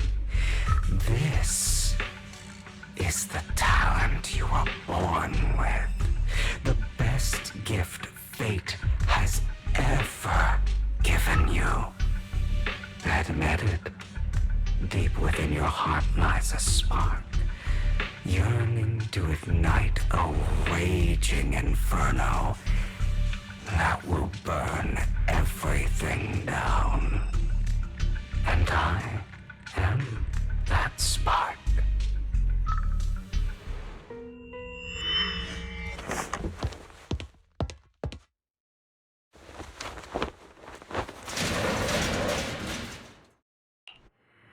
Lycaon. Never thought I'd be this genuinely thankful to see you.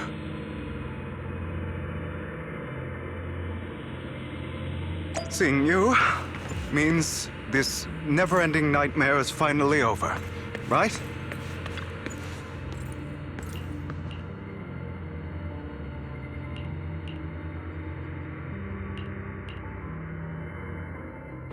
I don't want to hear something like that from you. You have no idea what that man, my father, is really like. A person who stops at nothing for their own interests and ambitions. Just like what you're doing right now. And what do you think I'm doing this for? All of this was part of your plan. You knew where the Ravenlock family was going to be, so you set Mockingbird's target there. To seek revenge, you plotted to assassinate your own father, but he was too vigilant, and you failed.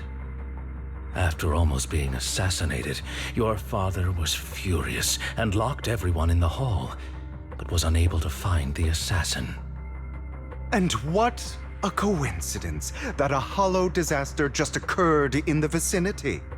So he used it to eliminate all the unfamiliar faces there, turning them into victims of the hollow, an easy feat for the Ravenlock family.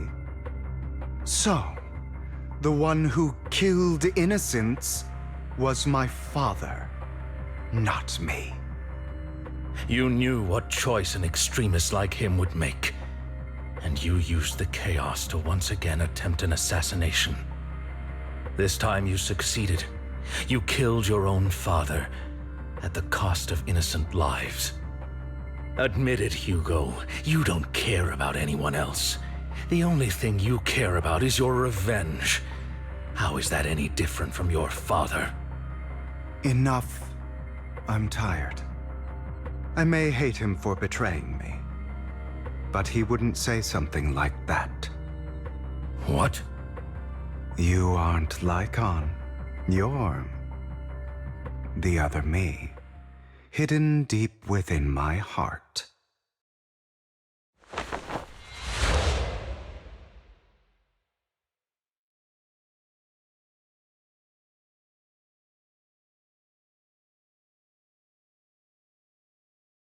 I've been waiting for you, my dear.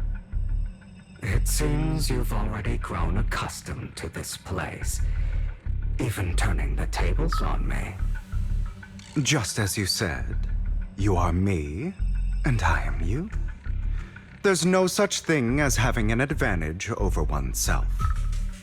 We are ultimately one and the same, forever inseparable. Then you should know what I want to say. When you and Lycaon split, you didn't even try to clear up the misunderstanding, didn't deny or argue against what he said. Because you realized that deep down, he was right about you. You just hadn't acted on it yet. Some people live only to bring more suffering into this world. Sometimes, murder is what brings justice back into this world. For that, I must stain these hands in blood. That's right. Just like what you said before you faked your death. Were those words really just an act? To slay the dragon, you must first become one with sharp claws, rending fangs, and strength enough to destroy anything. You know the truth, but if you hadn't hesitated, innocent civilians, you can save. I've spent countless hours. So why not submit to your true nature? You want to be the judge, jury, and executioner of this world.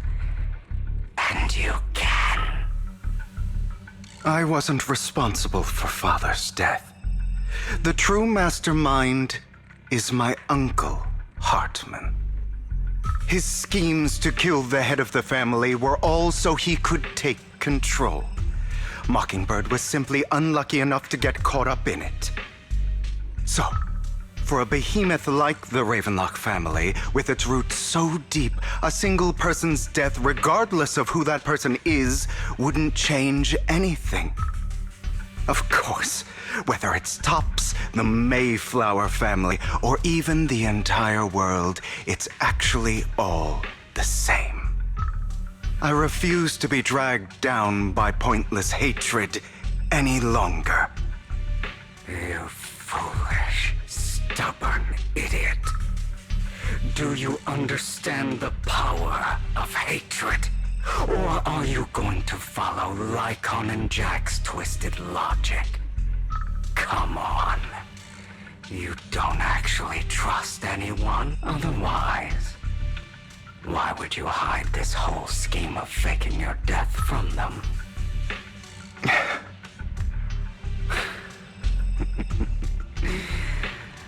You've built an impenetrable wall around your heart, keeping everyone out. Of course you are right to do so. No one in this world can be trusted. Always. All you'll receive is hatred from your own blood and no love. Suspicion from your companions, and betrayal that comes all too easily. But the most ridiculous thing is that you want them to trust you. You stay silent and long for them to notice your suffering. You yearn for your companion's understanding and trust. Idiot. That's why you are incapable of exploiting them for your own ends. You care about their safety even more than your own.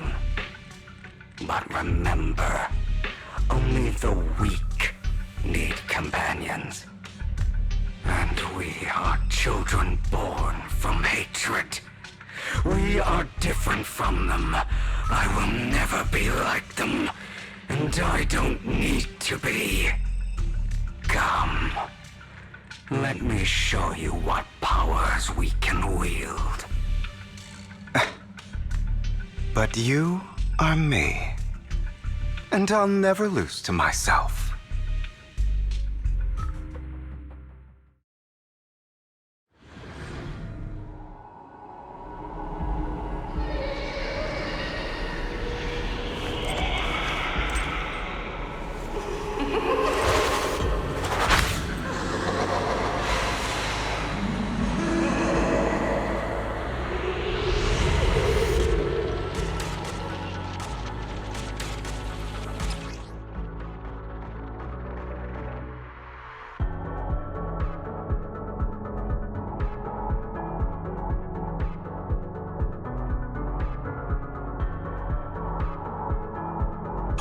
Think about all the injustice you've suffered. If you choose to forgive, you're betraying yourself. You know that. Letting you consume me would be the real betrayal to myself. Trying to run, are we?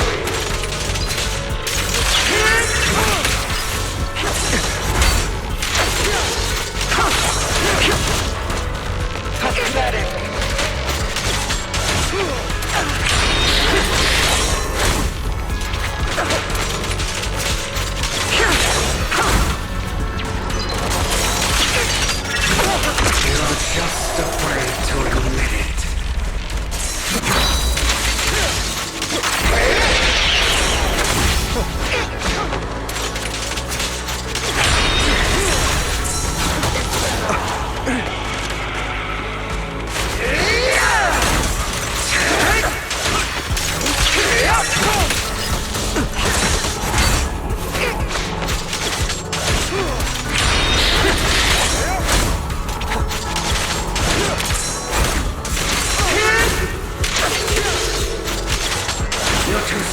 Prepare to face your true self and what you truly desire.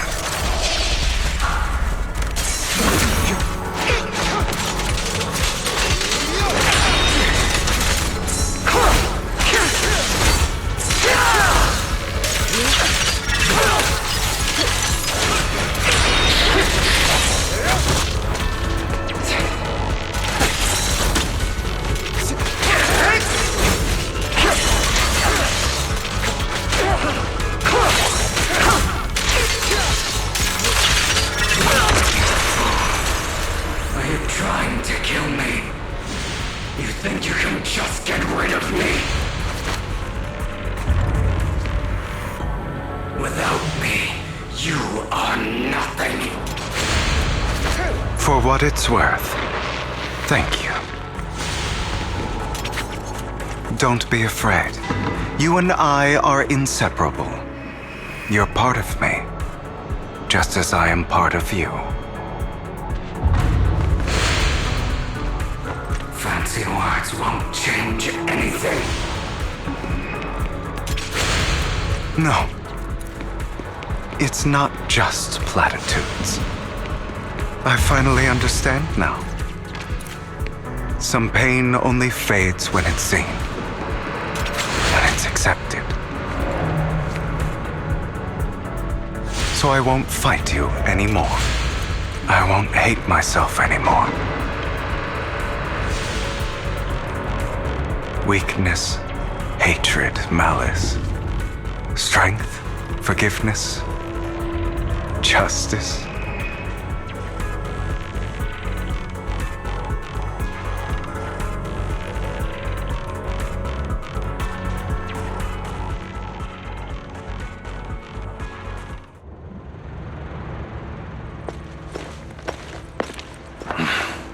Hugo, it's time.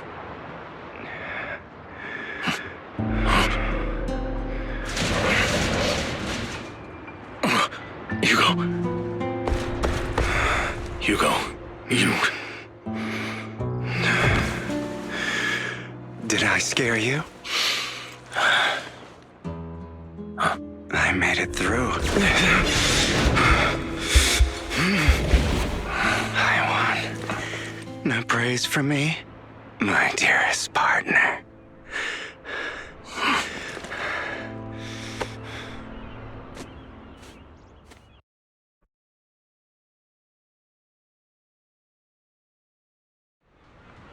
This is just like what I saw in my dream. Ah, my former partner. You're still as punctual as ever.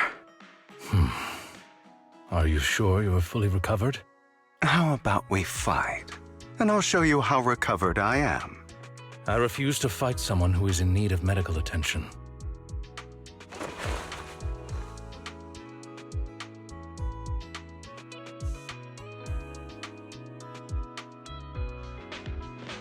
How thoughtful. I'm touched. Or perhaps is this simply part of Victoria Housekeeping's professional care? I'd rather you not starve to death.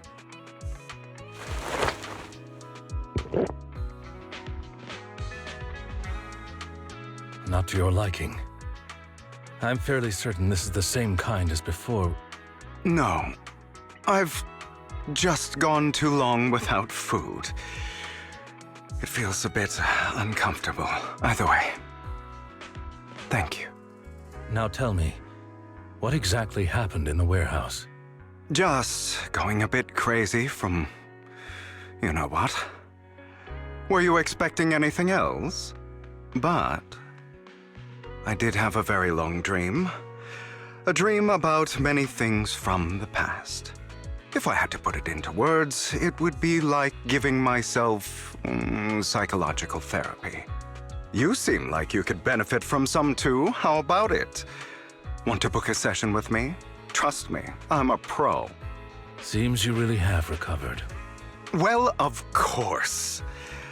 I'm feeling pretty great right now. Like I could argue with you all day on every petty detail of who exactly was in the wrong back then. I wanted to ask, What you said about Mockingbird before, when you faked your death, was that part of the act? Oh, you mean the part about how Mockingbird has never really changed anything or saved anyone. I didn't expect you to still be so hung up on this. Interesting. After all, it was you who chose to betray Mockingbird. To betray me.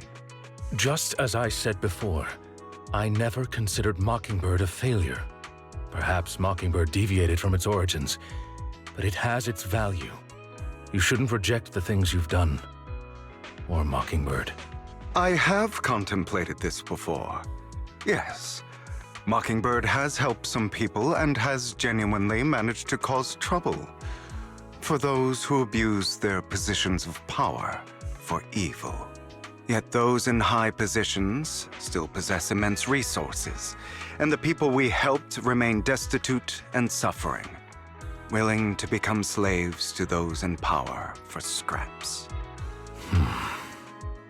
But just as you said, even if what we did was childishly idealistic and flawed, as little as we actually achieved, even the slightest change is by no means meaningless. Nothing holds more value to me than Mockingbird.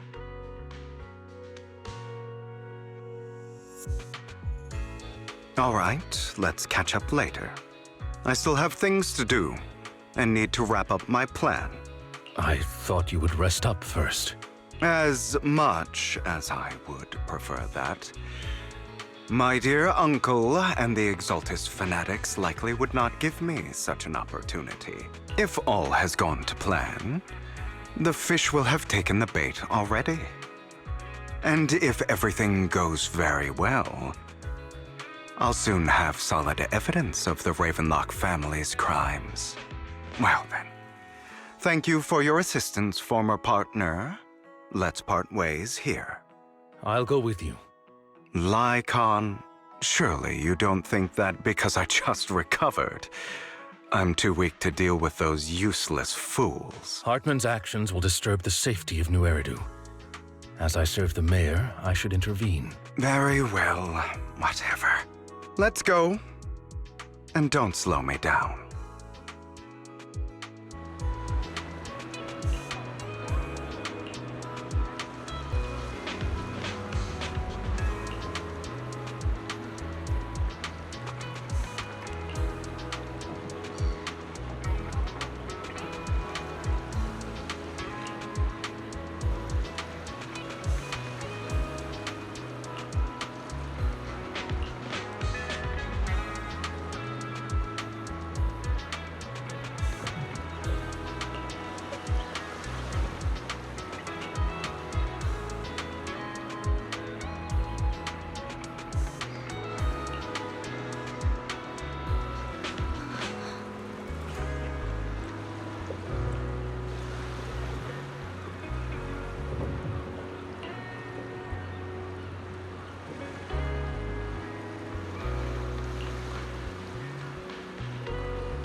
I'm sure you've heard about the missing workers from companies under the Ravenlock family, too.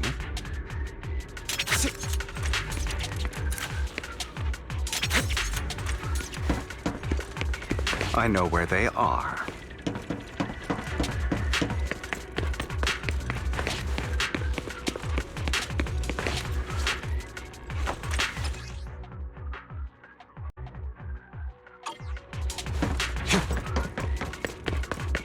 Those are Ravenlock's men. The workers with them are the victims who were tricked into going into the Hollow.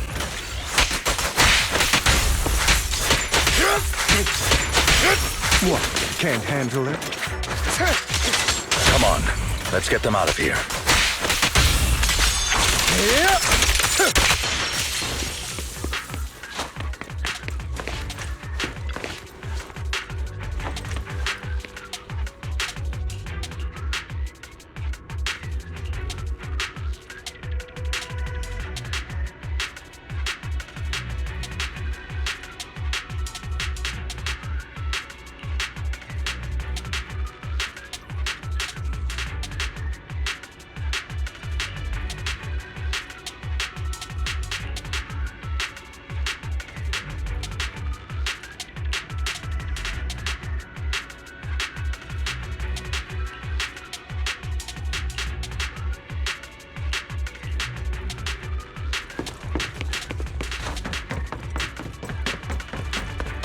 Bunch of nobodies. Clean as hell. Kill them! You're welcome to try.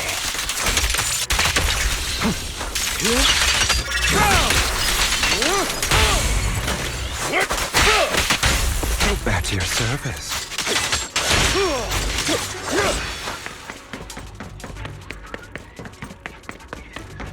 More workers here. And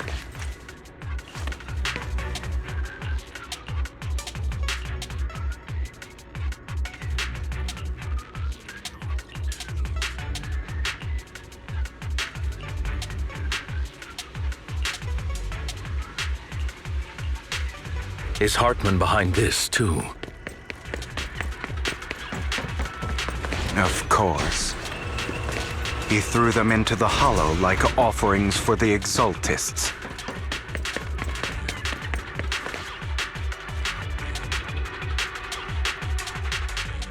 There's more over there. Let's hurry. It's different this time. Don't rush in. Let's listen in on what they're saying first. I still need more direct evidence to ensure the plan is absolutely foolproof. The compensation you promised. It's all real, right? All we have to do is follow you into the Hollow for some simple tasks, and you'll give us a huge sum of dennies. It sounds real suspicious. Shut your trap. You keep yapping and asking questions. If this is all so suspicious, why were you so eager to sign up for it? Because I don't have a choice. My daughter was previously caught in the Hollow disaster and suffered severe corruption. The treatment costs have completely drained our family's savings. So that's why... It's the same for me. A serious illness at a senior age. I need the money. Who would risk taking a job like this unless they were desperate? I'll do it. No matter how suspicious. As long as I can get paid, I'll do anything. Even risk my life! Wait, you people from the Ravenlock family, you're part of a big company in Tops. You wouldn't go back on your word, right? Don't worry, you'll get every denny you were promised. But before we start, you all need to take this medicine first.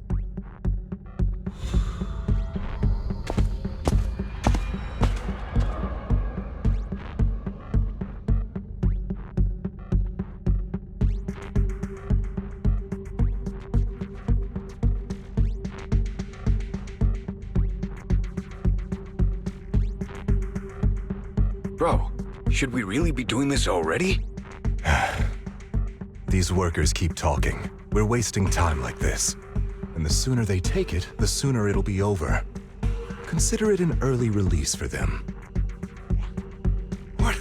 You didn't say anything about having to take pills before. Look, this is good stuff, all right? It'll increase your ether aptitude. There's tons of people who'd kill for something like this. Exactly! You'll be working in the Hollow for several hours. This is essential medication. You have to take it before we continue. If you refuse, then you can forget about the job. Of course, You won't receive the compensation either. Lycaon, what are you doing? Rescuing those workers, of course. There's clearly something off about those pills. We can't let them take them. Now is not the right time. As I said, we need more evidence to ensure the plan works. And as I said many years ago, you can't exploit innocence to achieve your goal. So that's how you see it. If that's not what you want me to think, then explain everything to me. All right. It's a little complicated, but simply put, these workers will be fine. Of course, it's your choice to trust me or not. But if you try to rush in, I will stop you. I trust you.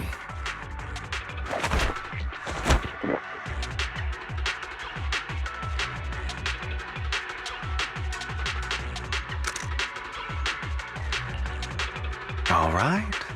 That's the evidence. Now we can go and beat them into the ground as much as you want. Don't forget, you owe me an explanation. Also, don't overdo it and kill them. Even if they're the worst of the Ravenlock family. All right, Your Holiness, Saint Lycaon. Those were... Who the hell are you? Why don't you take a guess? We're the ones here to stop you.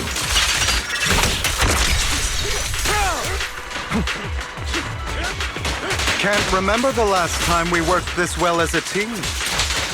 Your legs? How are they feeling? I'm fine. To be honest, I think I prefer the way you used to fight. You had a lot more aggression. I've merely learned to control my strength.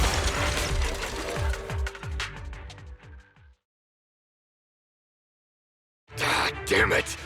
Who the hell are you? How dare you mess with the Ravenlock family? Ravenlock. Savor the name while you can, for it will soon cease to exist. What's that supposed to mean? It means exactly what I said. I think this might be good for you. Sever your ties while you can. You still have a chance to walk your own path. The family's honor comes above all else. Is that really what you think? I saw the compassion on your face just now. You're not from the main family, right? That's why you were assigned to these trivial tasks. But in reality, there's no need for you to keep playing this boring game for them. I don't have a choice.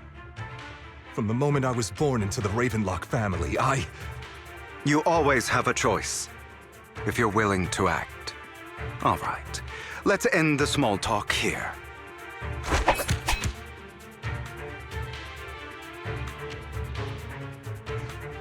Don't worry, Lycaon. I didn't hit them too hard, just enough to keep them quiet. How's that? My acting's pretty good, right? As always, a certain someone should take some lessons from you. I'll leave the rest to you then. Okie dokie.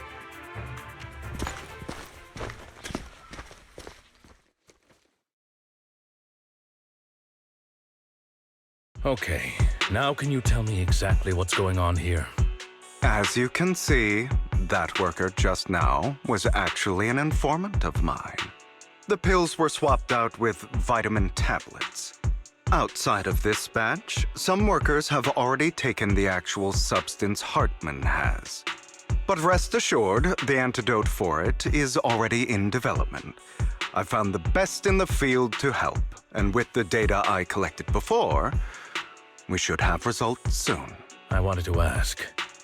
The reason you decided to lock yourself in a room and endure the effects of the drug, besides getting evidence, it was also to collect data on this drug in order to create an antidote, correct? It seems you're not completely beyond hope. I thought you were just being stubborn. Sometimes I wonder if you know me at all. Then I have one last question. Why did you never tell me any of this back then? The truth is, I heard everything. That entire conversation between you and Jack. Before he passed away in that small attic. When Jack called you aside and gave you those warnings. When he told me you might go down the wrong path? That's right. You never said anything. What would I even do? Scream and rage over your suspicions, or get on my knees and beg for you to trust me? You know there's no way I'd allow myself to do such a thing. Besides, back then, even I was confused about myself.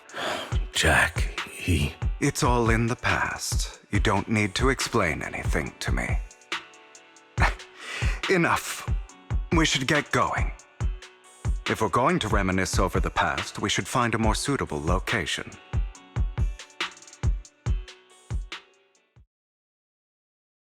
Lycaon?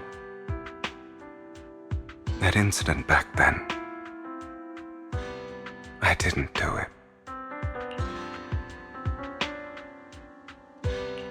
It was a scheme Hartman devised to take over the family. It was Hartman who killed my father, too. I only discovered the truth long after the fact. I did indeed attack my father, and I thought he was dead. But he wasn't. I couldn't kill him. And even before that, if I hadn't hesitated, none of what followed would have happened. Even now, I still think they deserve death. But I no longer care to personally deliver that fate. They're beneath me. And I have more important things to do. You? I know we may never agree on that point, Lycaon. I once wanted to fight against those ugly truths that defined me, but I discovered that the more I rejected them, the more painful it became. So, I could only accept that crazed, hateful, and malicious side of myself. As long as I know I will never become like my father, like Hartman, that is enough for me. You've changed. But I think that might be a good thing. Don't patronize me. You've changed a lot too, compared to before. I still disagree with Jack's words, and I won't forgive your betrayal. I will walk the path I believe is right, even if I must tread over thorns and through the mud. But I will also allow you to walk your own path, Lycaon. Should I say thank you? You're welcome. Come to think of it, we haven't talked about your legs and eye. It was just an accident, not your fault. I'm doing well now. I hope you are too. On the contrary, perhaps I should be the one apologizing. I misjudged you. I used to think you wanted power, that everything you did was for your own ambitions. I thought you wanted the power to pass judgment on all in this world, like a god. I am a god. I am my own god. Or you could say that in this world, everyone is their own god. There are many things that we are powerless to change. But there are also many choices we can make. Just as I said before, I am the only one who can kill me or save me. I'm glad you think that way. Let's go. I still have one last thing to do. To witness the end of Ravenlock.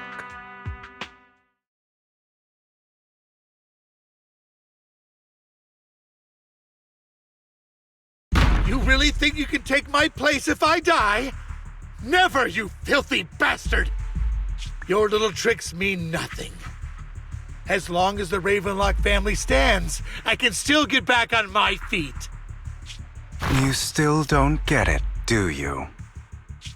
This was never about avenging my father. And I don't care about taking your place. I didn't come this far just to kill you. That'd be pathetic. Right on cue. Why don't you take a look at this, Uncle? On behalf of TOPS, I'd like to clarify that we had no involvement in the Ravenlock family's actions. TOPS is officially terminating all partnerships with the Ravenlock family, effective immediately. We will have no further affiliation with them. Are you crazy? What the hell do you get out of ruining the Ravenlocks? You want to be a petty thief forever? Thief? Oh, Uncle. Allow me to reintroduce myself. I'm the name people whisper about. The one who robs the rich and gives to the poor. I'm the master con artist who can fool anyone, anytime. I'm the leader of Mockingbird. The one who turns every headline into my own stage. I have friends who'd catch me if I fall, partners who'd shed tears for me, and allies who always have my back. I am Hugo Vlad.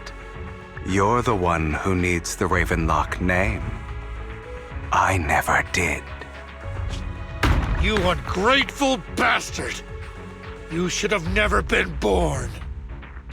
You flatter me. Same goes for you, Uncle.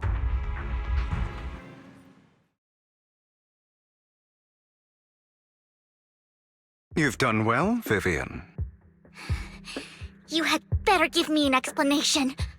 And here I thought this would be a touching reunion. What's with all the anger? Hugo, I'm a member of Mockingbird too, and I mourned your death. Listen, Vivian. I don't want you or the people you cherish to get caught up in danger because of me. I've always been selfish, so I don't hesitate to use you all as variables in my plan. But it is because I am selfish that I also don't want my failures to affect my treasured companions. In any case, if you were in the same position, would you not make the same decisions? Lycaon's taking care of everything outside. We should go. Also, Belle, thank you. And I'm sorry for the whole act where I threatened you. It was the only way for Hartman to drop his guard against you and leave you be. I, Hugo Vlad, am forever indebted to you.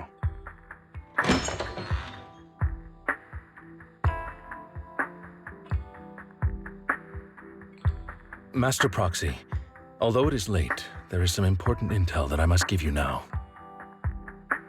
So, Lycaon, you knew about Hugo's plan to fake his death? I was simply playing along. After all, I could not determine whether Hugo's plan would pose a threat to you. You are a student of the mayor's late friend, and I am obligated to protect you. You still have that habit of finding awkward excuses when you're embarrassed. Mr. Hugo Vlad, if you have any important intelligence to share, please do so with haste. I need to return to rest before midnight. You two sure are close. For the sake of a certain old fossil's sleep schedule, I'll keep it brief. I learned from Camille that Dina intends to embed the sacrifice core into the sacrifice.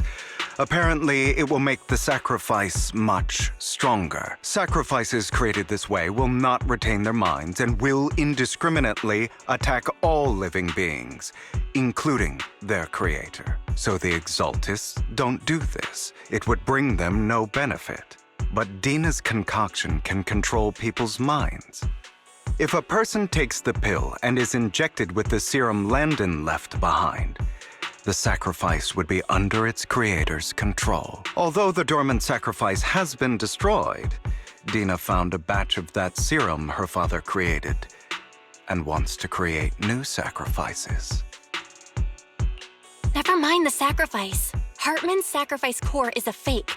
We don't know where the real one's gone. The real core has always been here. Here? In Lord Phaethon's video store? Vivian, do you remember when I suggested you give that collectible to our dear proxy? I remember. But that was just an ordinary pendant. And I've met the person who submitted it. She has absolutely no connection to the Exaltists. How about our dear proxy take out that pendant so we can take a look?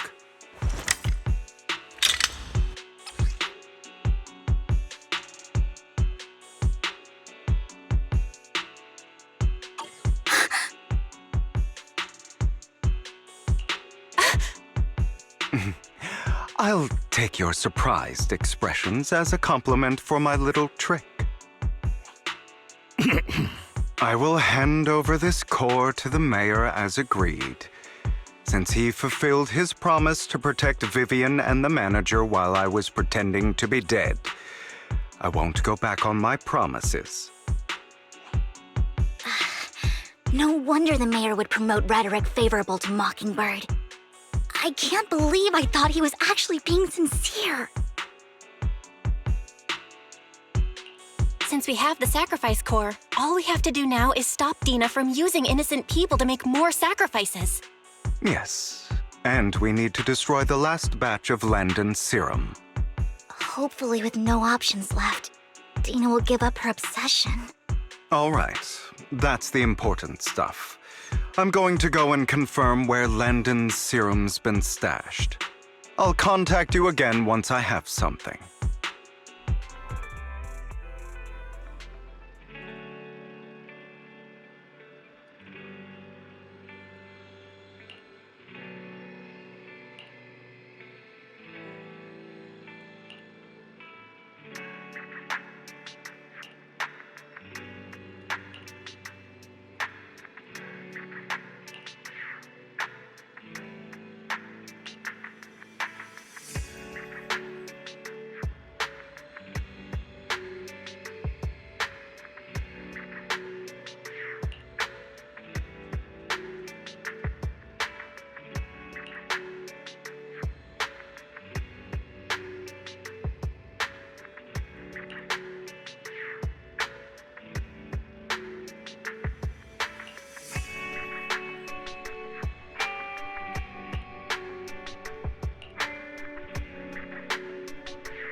Landon's stash should be somewhere nearby. I did some digging. Some of the missing workers were brought here too.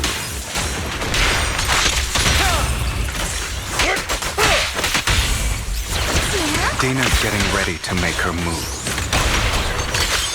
Yep. Don't worry, we'll clear them out.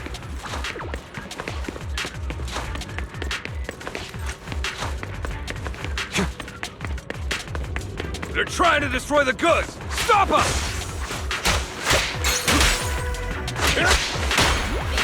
We need to take care of the guards first.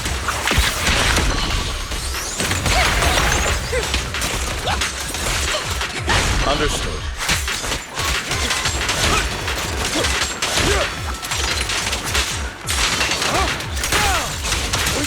Some of the serum is stored in this warehouse. You're not taking anything from here. Hugo, get the guards first.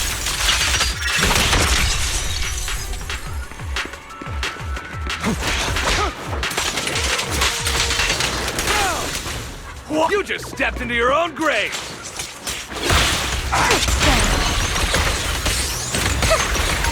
Fools.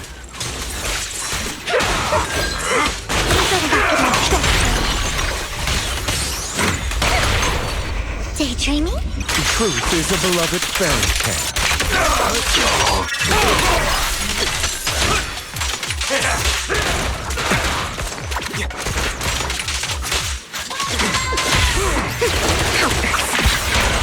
Head for flowers that bloom in the Out of my way! Who dares get between me and Lord Phaethon?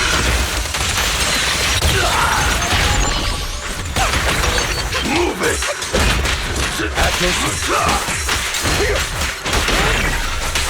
I'll fight your throat out! I'm boring opponent. A deep clean. I'm part of Mockingbird too.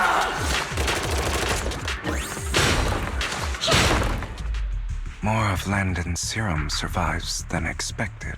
Fortunately, since they're still here, it means Dina hasn't executed the final step of her plan. There's likely a lot more stashed around here, and we have yet to locate the missing people. Our actions here won't go unnoticed. Perhaps they're making plans to deal with us on their side. With Landon and Dina's concoctions combined, she may be capable of creating a sacrifice that obeys her. If it comes to that, this will get far more troublesome. How about we split up? Hugo and Lycaon will destroy what remains of the substance around here, and Vivian and I will go search elsewhere. Very well. Let's go with your plan. But be careful if you encounter Dina and her people. According to Camille, she's absolutely obsessed with completing her father's dying wish. Who knows what she may try? Let's part ways here for now. And perhaps the other manager could use EOS to guide us. Sure. I've been feeling better these past few days, so just follow me. It's only now that I realize how fortunate we are to have two Lord Phaethons. Although, I feel like our work's doubled. In the past, Belle and I would only ever work on the same route. Greater power means more responsibility. And in any case, I'm sure the mayor would be able to provide double compensation. He's a very generous person, after all. Right, Lycaon? I will request additional compensation from the mayor. Compensation is just one aspect. It's one thing with Belle being in the Hollow in person, but now with us working on separate routes, I can't help but worry even more for her safety. Oh, but I trust in your abilities. I'm just not quite used to this.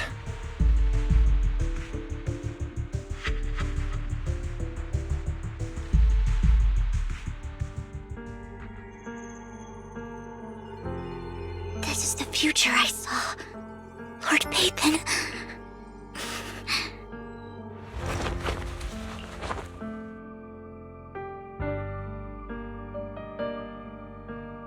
I'm sorry. This time, I will make sure the future I saw does not come to pass. I don't want to bring you misfortune. That's all I wish for. Fool. Leave this to me, Lord Phaethon. Lord Phaethon,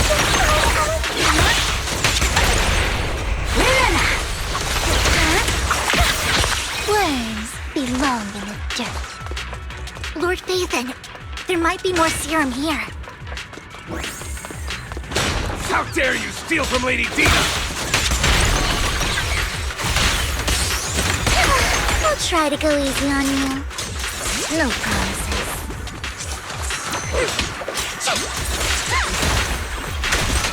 Look around!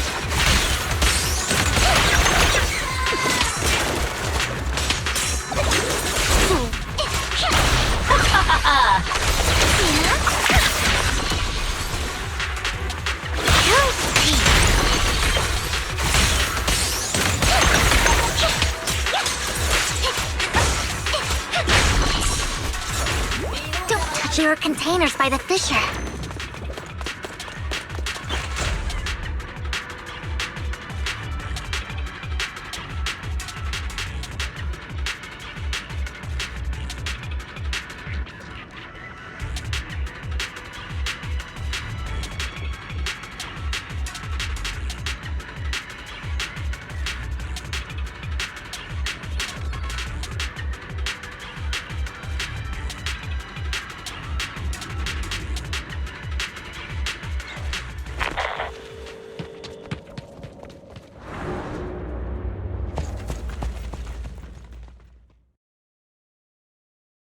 It must have been tough for you to find this place. Vivian, if you had stayed out of it, I wouldn't be so eager to get rid of you. Those people have been taken to safety. You're all out of options. They're just mere test subjects. So what if they get away? There will always be people consumed by greed, and therefore, they will come willingly to me. In any case, what are a few sacrifices in comparison to the completion of Father's grand ambition? Dina, you deceived those people. They didn't come willingly to you. You tricked them, just like Landon did back then. Deceived? Father gave hope to those who had everything taken from them by the Hollows. Vivian, you once rejoiced at the hope Father offered you, too. Before Father took you in, you were no more than an omen of disaster that no one wanted. It was Father who gave you shelter and a purpose for existing. Do you remember the first time you bestowed a blessing under Father's guidance? How did you feel when that person looked at you with adoration and gratefulness? That was the first time you felt hope. Like your existence had a purpose, right? Don't forget that it was Father who, through what you call deception, gave you hope. And you, what have you done?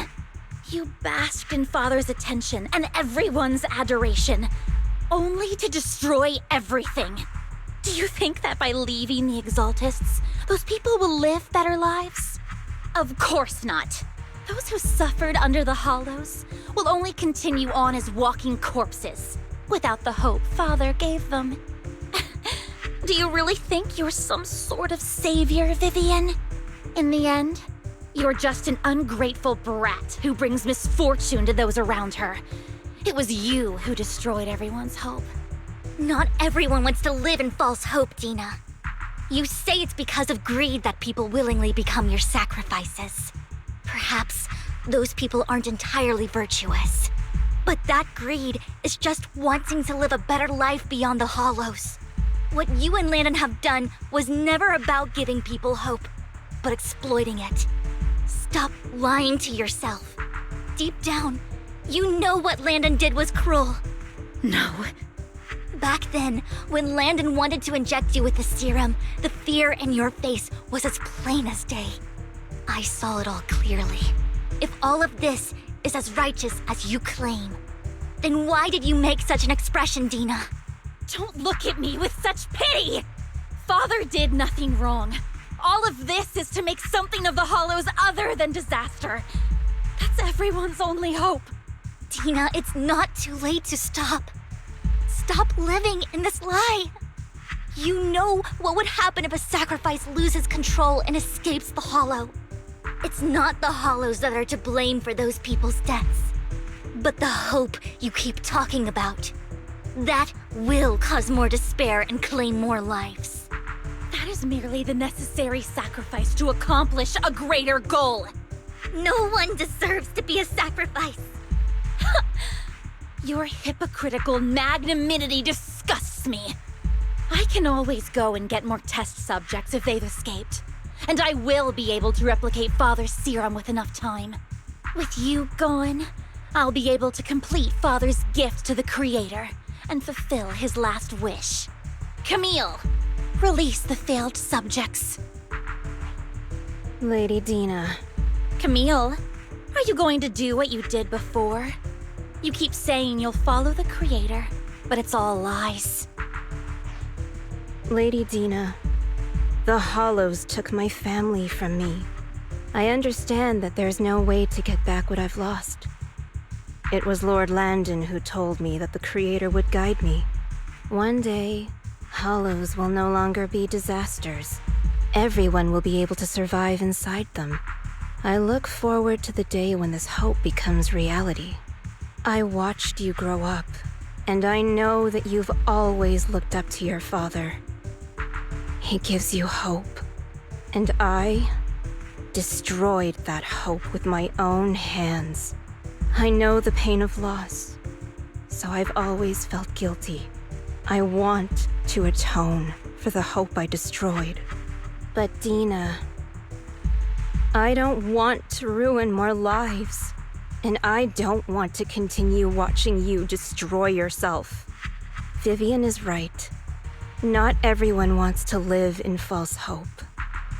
So, please, stop. Camille, are you abandoning me too? I'm not abandoning you. I just don't want to see you go past the point of no return. The point of no return?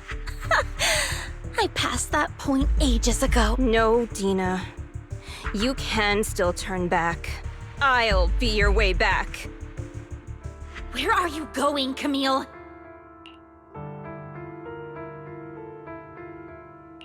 I made a deal with Hugo and the mayor. If someone needs to take the fall for this, let it be me. I did it. All of it. I've been forcing Landon's only daughter, Dina, to research how to create sacrifices. I colluded with the Ravenlock family for my own gain. Everything Dina did was under duress. Since I've kept her captive for so long, she doesn't have the skills to survive as an independent member of society. She'll need a caretaker and teacher. Someone who will look after her and educate her. No! I refuse, Camille! I refuse to accept this! Dina, I'm going to dispose of those failed subjects. I won't allow it! You'll die! I won't allow it! You can't leave me. I command you! You've always followed my orders, and you will follow them now! It wasn't your orders that I've been following. My younger sister, who was stolen from me by the Hollows, also had such beautiful red hair. When Landon told me the Creator could bring me hope, you were standing there, right behind him.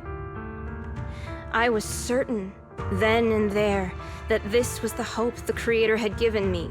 Start over, Dina.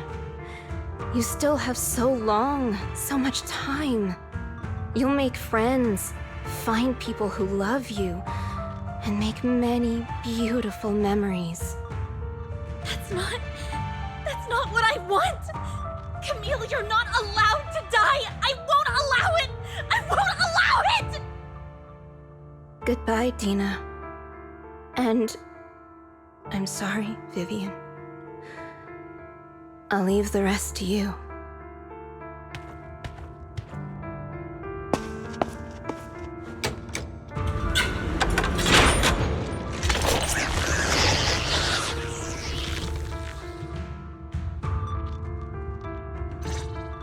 Take out these Ethereals first. Ambush! We can't let Camille's efforts go to waste.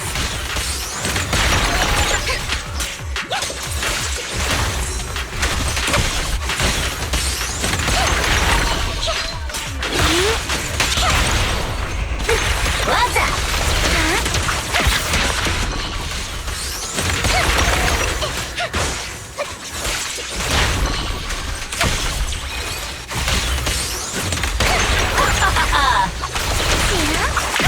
Let's go after Dina, Lord Phaethon.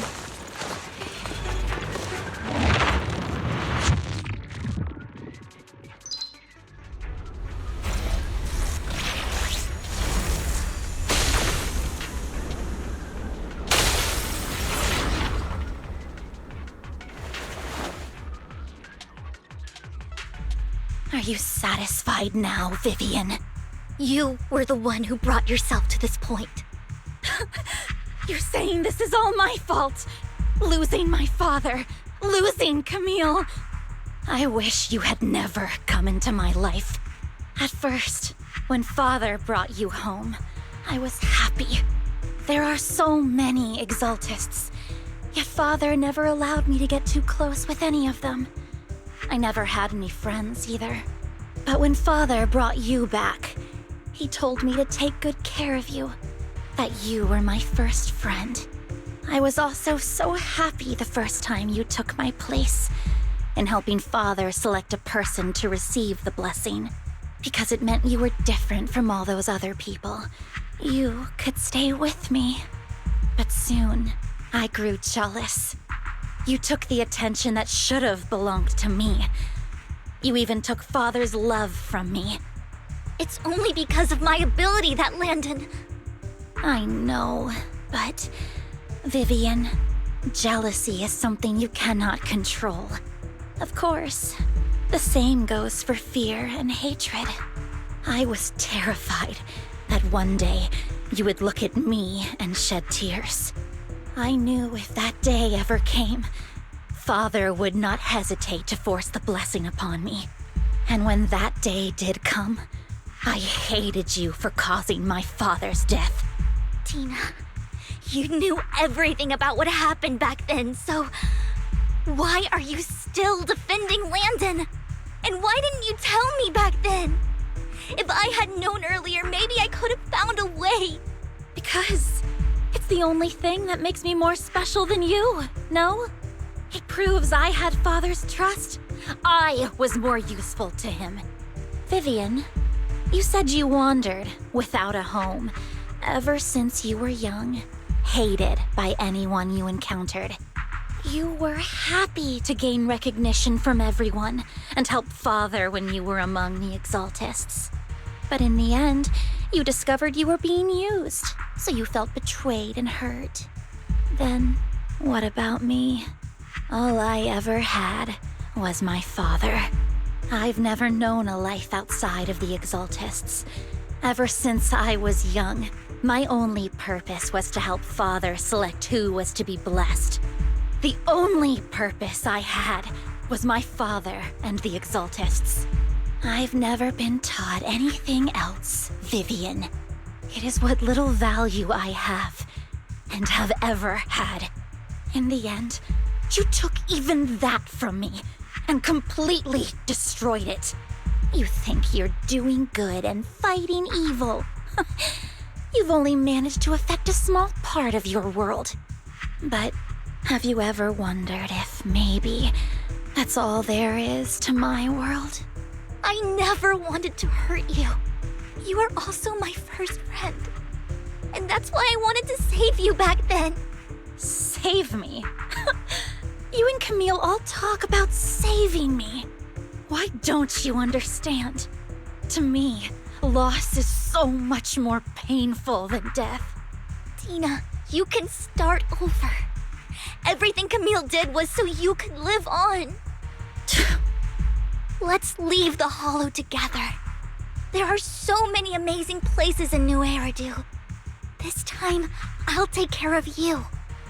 I've also met so many amazing people. I'm sure they'll love you too. Okay, Dina? Vivian, I can't forgive you. And I don't want to forgive you. I have nothing left. If what little hatred I do still harbor were taken from me, well, I refuse to be so pitiful. I won't apologize, Vivian.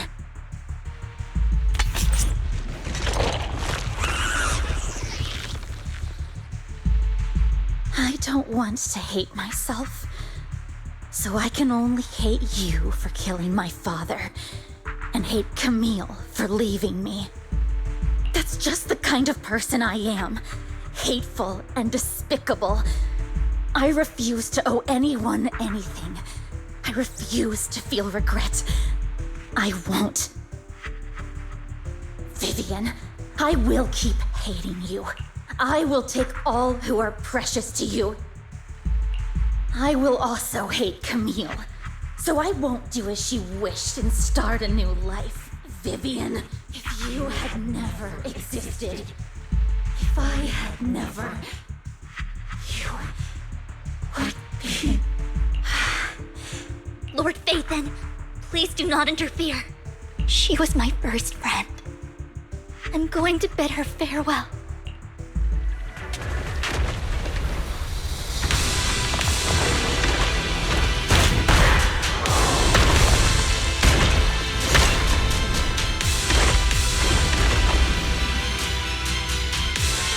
Dina, soon, pain will be over. Lord Phaethon, don't come any closer!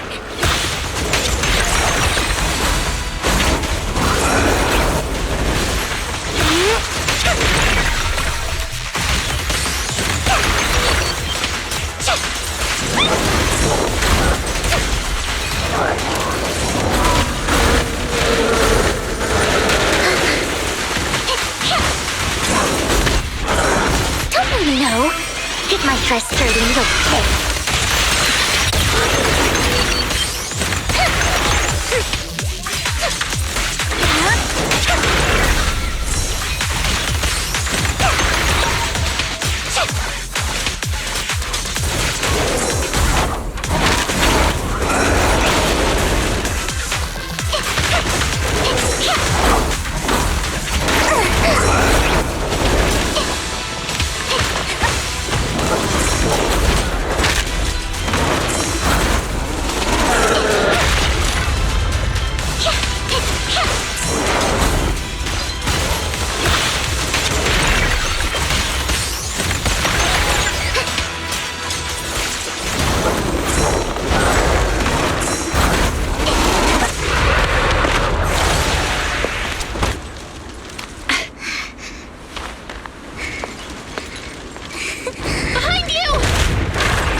What happened? What the?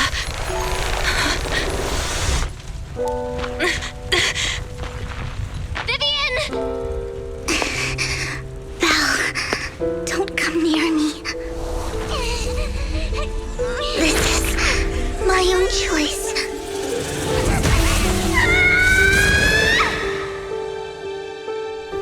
I will change the fate I saw. Vivian! I just want you to remember me when I looked my best. Vivian! Vivian, your body.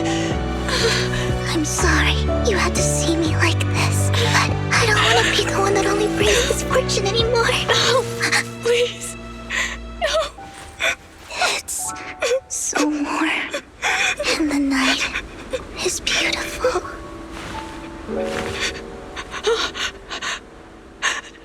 Vivian?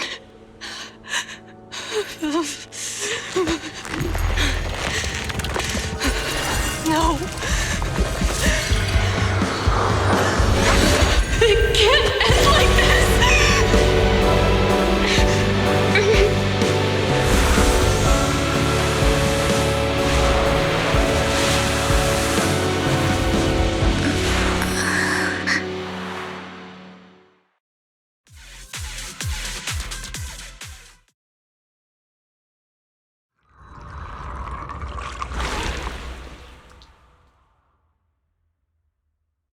Belle, you're scaring me. Belle, I'm so glad you're awake. What happened? I remember Vivian and I... Wait, where's Vivian? She injected herself with Landon's serum. Hugo and Lycaon brought you out of the hollow. You were in a coma and... I'm so glad you're safe. And you said Vivian used the serum on herself? But she looked fine to me, barring a couple of scratches. Hugo sent a message earlier saying he got her checked over, and she was all right. Can you recall what happened? The situation was dire, so Vivian used the serum on herself to defeat the Ethereals.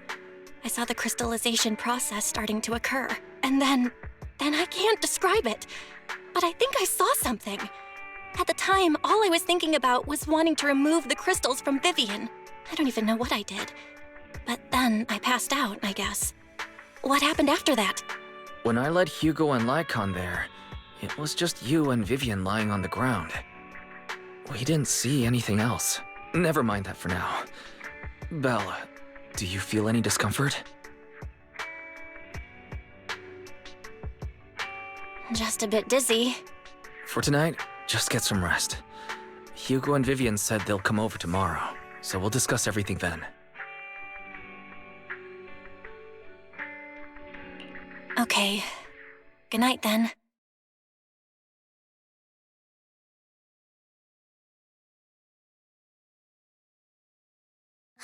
Lord Phaethon!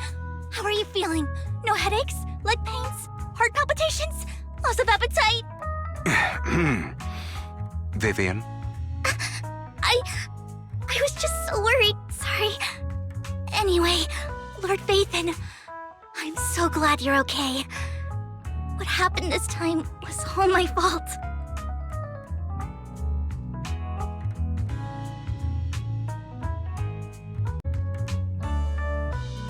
You only became an Ethereal to defeat Dina. If it weren't for you, neither of us would have made it out alive. So, what happened?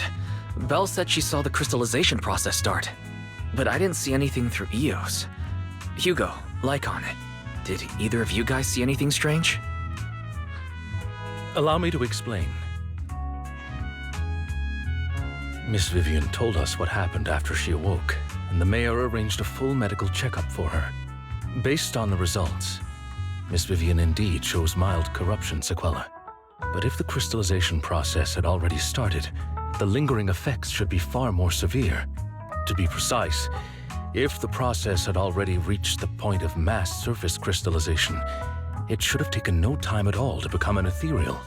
So, the mayor theorizes that it was the etheric energy within Master Proxy's body that affected Vivian's condition and the surrounding etheric particles, causing Vivian's corruption to recede. Essentially, corruption is a reaction between the etheric particles inside the body and in the surrounding environment. Therefore, it's not necessarily irreversible, just that currently our mainstream method of defense is prevention. How come I didn't know I had this ability? How's it even possible for me to influence other people's etheric particles? That makes it sound like I can manipulate etheric energy at will. Master Proxy, you are special. This is a gift your teacher left you. Our teacher? So this has to do with her? I don't know all the details, so I cannot explain everything to you. My apologies. However, Miss Yishwan might be able to answer some of your questions. She will visit you sometime soon, so please feel free to ask her any questions you may have. She has quite an eccentric personality. If she causes you any inconvenience...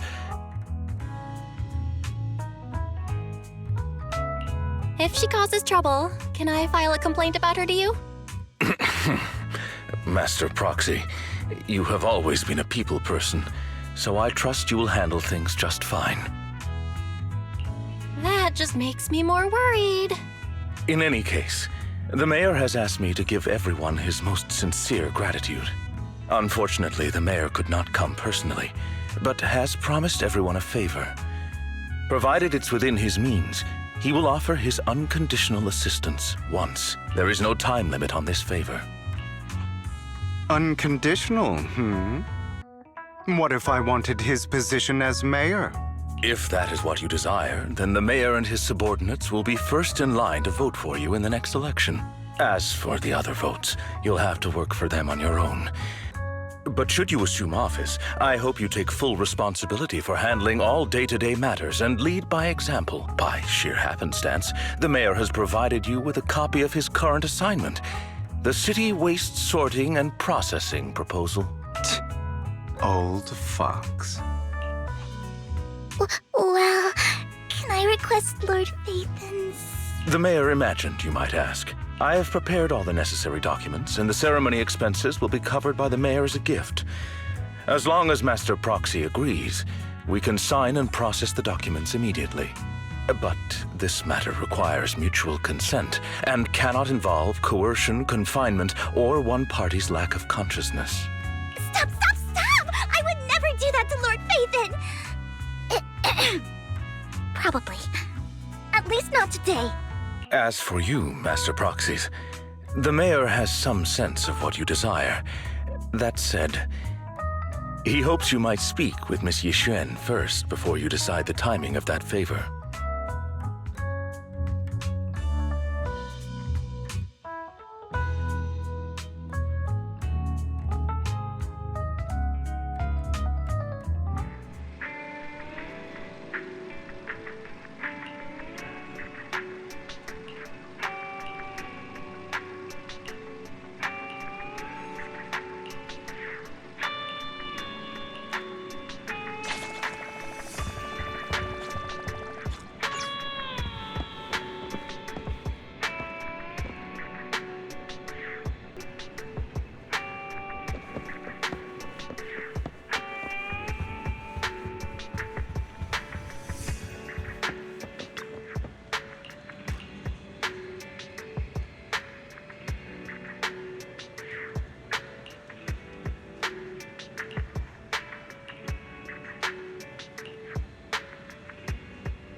I did not expect that such a spiritual entity would exist here.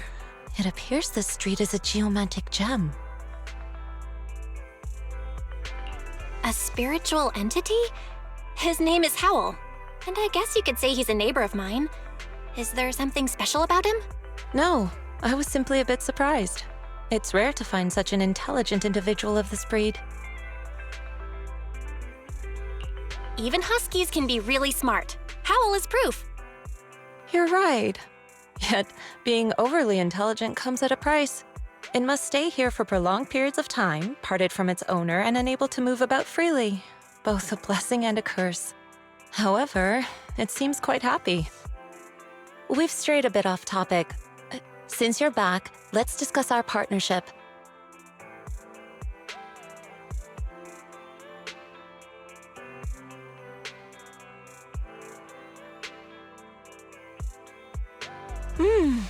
Nice job. Good air circulation, excellent layout. Very suitable for a business. Your bamboo here are also very energetic. It seems your fortune is good when it comes to wealth. Didn't expect you to understand feng shui. Thank you for your blessings. But who exactly are you? I suppose this is our first official meeting since parting ways in the Hollow. Now that both of you are present, allow me to reintroduce myself. My name is Yishwan, a mystic from Yunquay Summit.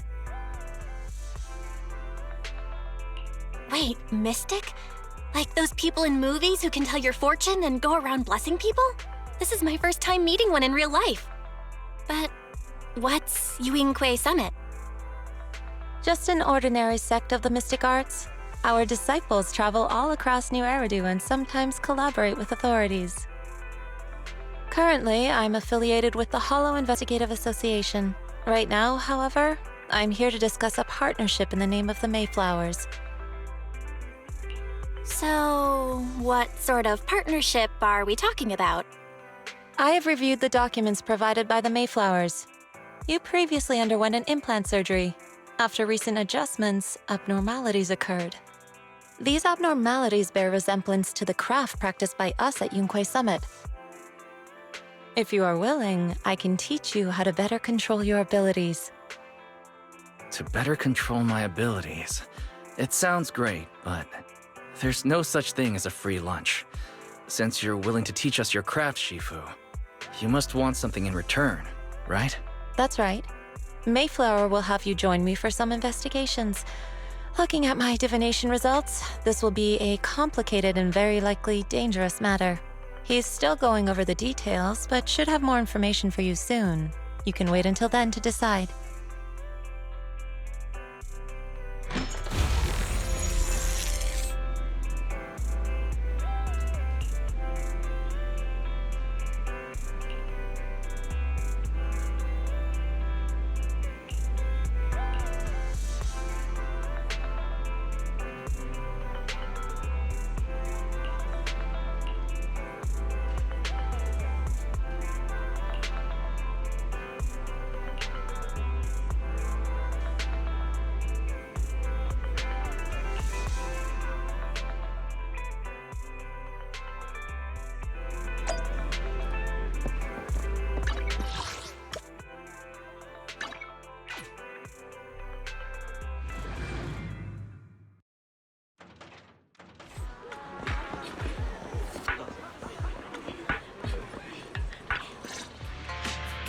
Please, help me check my fortune!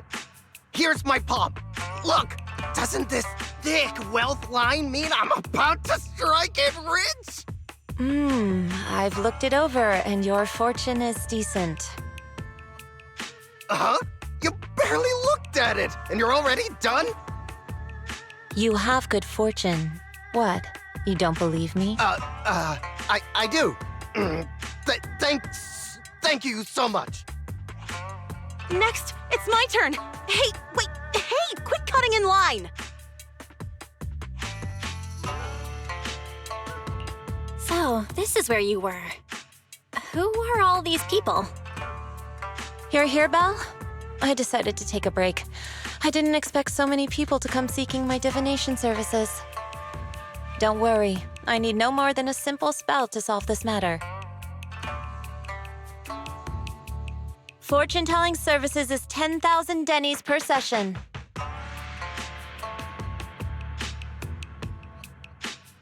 All gone? Good. It seems the Banish Wealth and Desire spell is still effective. Banish wealth and desire? That's a spell? This isn't the kind of craft you said you were going to teach us, is it? Our video store has a business license, and we'd get complaints if we charged unfair rates. Of course not. This is just a trick to deal with trouble.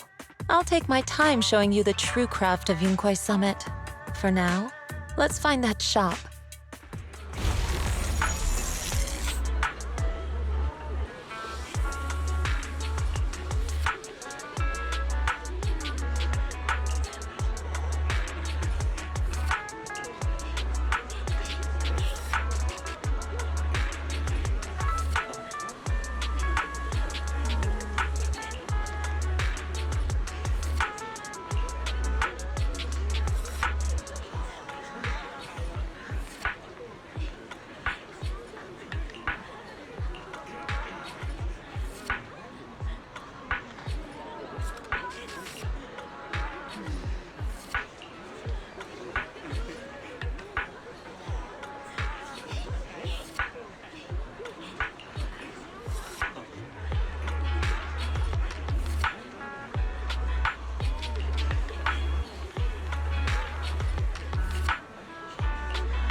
Yishwan Shifu. The store is right up ahead.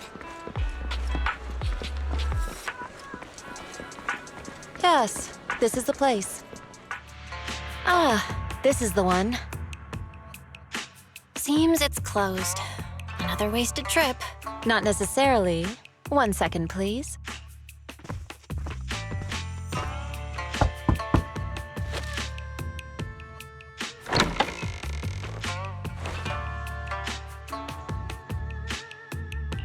Huh? Is there someone inside? Relax. The boss prefers to do business with people they know. They like their peace and quiet, so they rarely open for customers. I'm an old acquaintance and just wanted to retrieve something. What a strange private business. Shifu, what exactly are you retrieving? Just some things needed for our future investigations. You'll know in time. Really? Shifu, I feel like you're always so mysterious. Rest assured, I'm not hiding anything from you. It's simply because the correct time has not yet arrived, so there is no need to rush. Since we've already obtained what we came for, let's part ways here. There will be plenty of time in the future. We will certainly meet again.